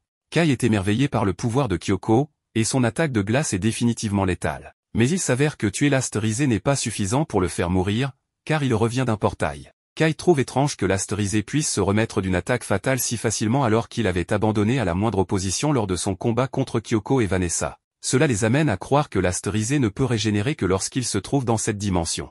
Kyoko demande à Kai s'il existe un moyen de sortir d'ici. Kai lui dit qu'il avait utilisé le détenteur de code pour couper un trou dans la dimension la dernière fois. Kyoko n'aime pas devoir compter sur le détenteur de code, mais cela semble être leur seule option. Avant cela, elle saisit Alfreya, et l'Asterisé commence à paniquer, car Alfreya est apparemment une priorité élevée. Kyoko prévoit donc de l'utiliser pour attirer l'Asterisé à l'extérieur. Ils se mettent tous à courir, et Kyoko tire quelques flammes sur l'Asterisé pour le ralentir, mais l'Asterisé renvoie le feu vers eux. Kai utilise le détenteur de code pour bloquer les flammes, et par chance, en faisant cela, il crée accidentellement un trou dans la dimension, donc ils ne perdent pas de temps à sauter à travers pour s'échapper. L'Asterisé les poursuit frénétiquement. Une fois de retour dans le monde réel, Kai utilise le détenteur de code pour affaiblir l'Asterisé, et Kyoko utilise immédiatement la magie de la foudre pour l'anéantir jusqu'à ne laisser qu'un tas de cendres. Pendant ce temps, l'errant travaille dur à une forge improvisée, car les balles humaines ne sont pas des armes efficaces contre l'Asterisé. Elle souhaite donc leur donner un coup de pouce pour qu'elle puisse aider Kai. Cependant, un fort bruit se fait entendre venant du cimetière, les laissant tous se demander ce qui se passe là-bas. Après que l'Asterisé ait été réduit en cendres, Kai et Kyoko pensent que c'est enfin fini. Mais à leur horreur, ils voient une tentacule émerger du portail. À des kilomètres de là, l'errant est pétrifié de peur, car elle vient de ressentir une quantité terrifiante d'énergie magique. C'est l'Asterisé version 2, la version qui avait emprisonné Rin dans cette dimension avant que Kai ne la trouve. Elle est beaucoup plus forte que la version précédente et déclare qu'elle va les effacer de ce monde. Dans la scène suivante, Rin se souvient soudainement que Sid s'était battu contre cette étrange créature tout en la protégeant. Elle courait rapidement, et il l'avait sauvée en l'emportant loin de la créature. Il avait ensuite demandé à cette dernière si elle était vraiment ce qu'il pensait, mais la créature n'avait pas répondu et l'avait attaqué avec une grande force, le blessant grièvement. De retour au présent, Rin déclare qu'elle ne veut plus jamais être seule et supplie Kai de la protéger. À ce moment-là, la gigantesque créature attaque, mais Kai intercepte le coup. Cependant, Kyoko intervient, démontrant une puissance incroyable. Elle déchaîne toute sa force en utilisant la technique appelée le reflet cosmique final, qui provoque une énorme explosion. Un grand cristal émerge de l'ouverture de la pyramide. Jean aperçoit ce cristal massif et se précipite pour enquêter. Pendant ce temps, Rin vérifie l'état de Kai, le rassurant et expliquant que la fille aux cheveux bleus, Kyoko, avait installé une grande barrière autour d'eux à cause de l'explosion qu'elle avait déclenchée, qui était énorme, semblable à une bombe nucléaire. À ce moment-là, Jean les appelle du sommet de la pyramide, mais ils aperçoivent alors que la créature est toujours en vie après l'explosion intense et qu'elle se régénère avec une immense puissance. Ils sont tous choqués, mais décident rapidement de fuir la zone. La créature capture Rin en un instant, avec l'intention de la tuer, mais elle libère une force puissante et tombe au sol. La créature l'attaque à nouveau, mais Kai bloque l'attaque juste à temps, puis charge la créature en la frappant à plusieurs reprises. Le monstre active un bouclier protecteur pour empêcher les attaques de Kai de l'atteindre. Ensuite, un homme massif attaque la créature avec son puissant marteau, mais cela n'a aucun effet. Il lance une grosse bombe sur la créature, tandis que Jean la frappe aussi, et le reste de l'armée ouvre le feu avec de nombreuses mitrailleuses, mais cela n'a aucun effet non plus. À ce moment, Jean utilise une flèche enflammée trempée dans la magie noire. Elle perce la barrière protectrice avec facilité et explose, coupant la tête de la créature de son corps. Mais ensuite, quelque chose d'étrange se produit. La créature parle d'entrer dans la phase 2, et la partie la plus choquante est de voir Sid debout devant eux. Cela stupéfie complètement Kai, qui ne peut pas croire ce qu'il voit. On voit l'Asterisé, qui a pris la forme de Sid, se tenir avec Kai, lui disant qu'il régnera sur ce monde. Kai charge vers lui en lui ordonnant d'arrêter ses absurdités, sachant que la figure ne fait qu'imiter Sid et n'a aucun droit d'agir ainsi. Soudain, Rin apparaît et frappe la figure qui imite Sid au visage, en lui criant de ne pas se moquer de Sid. En réponse, l'imposteur téléporte Rin dans un endroit éloigné et la chaîne. Cela met Kai en colère, et il ordonne à Sid de la ramener. Kai se remémore alors sa jeunesse, lorsqu'il s'entraînait dur, voulant devenir un héros comme Sid. De retour dans le présent, on voit Kai saisir son épée et la pointeur vers Sid, sachant que ce n'est pas vraiment lui, car Sid voulait sauver Rin. Kai tente de frapper Sid, mais n'y parvient pas. Pendant ce temps, Rin, toujours enchaînée, décide de se libérer pour sauver Kai, car elle souhaite qu'il reste à ses côtés. Elle réussit à se libérer et se précipite vers Kai. Puis, nous voyons Kai faire face à Sid. Sid utilise son pouvoir pour attaquer, mais Rin intervient pour aider Kai. Celui-ci charge Sid, bien déterminé à se battre. Sid affirme que la manifestation du monde continuera quoi qu'il arrive. En entendant cela, Kai devient encore plus en colère et continue d'attaquer jusqu'à tuer Sid, le faisant disparaître. Kai se retourne ensuite et voit Rin debout devant la porte ouverte. On voit alors Kai dans un rêve où il est enfant, entouré de créatures, tentant d'atteindre l'épée avec Rin toujours attachée. Finalement, Kai se réveille, et Rin lui dit qu'elle est heureuse et qu'elle était très inquiète pour lui. Elle ajoute qu'elle était heureuse de tout endurer parce qu'elle voulait être à ses côtés et continuer à se battre avec lui. Mais maintenant, elle ne veut pas seulement être avec lui, elle veut aussi qu'il l'aime. À ce moment-là, Jean et Léran entrent dans la pièce pour vérifier l'état de Kai. Jean lui dit qu'il est heureux de le voir enfin réveillé après 3 jours de sommeil, expliquant que suite à la défaite de l'Asterisé, Kai avait perdu connaissance et qu'il l'avait immédiatement amené ici.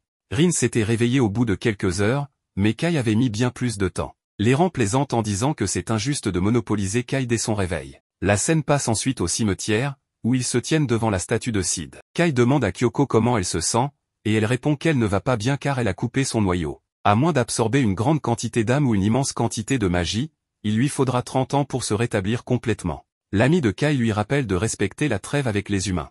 Rakugan rétorque sarcastiquement qu'ils peuvent aller détruire la petite et faible Kyoko s'ils pensent qu'elle a rompu la promesse.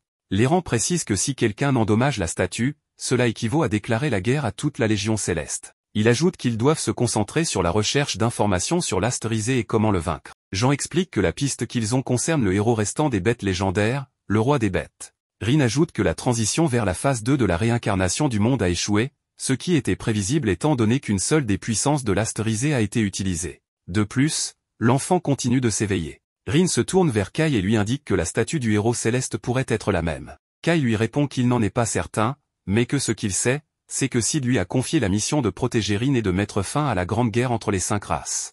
Rin acquiesce et Kai ajoute qu'ils doivent partir.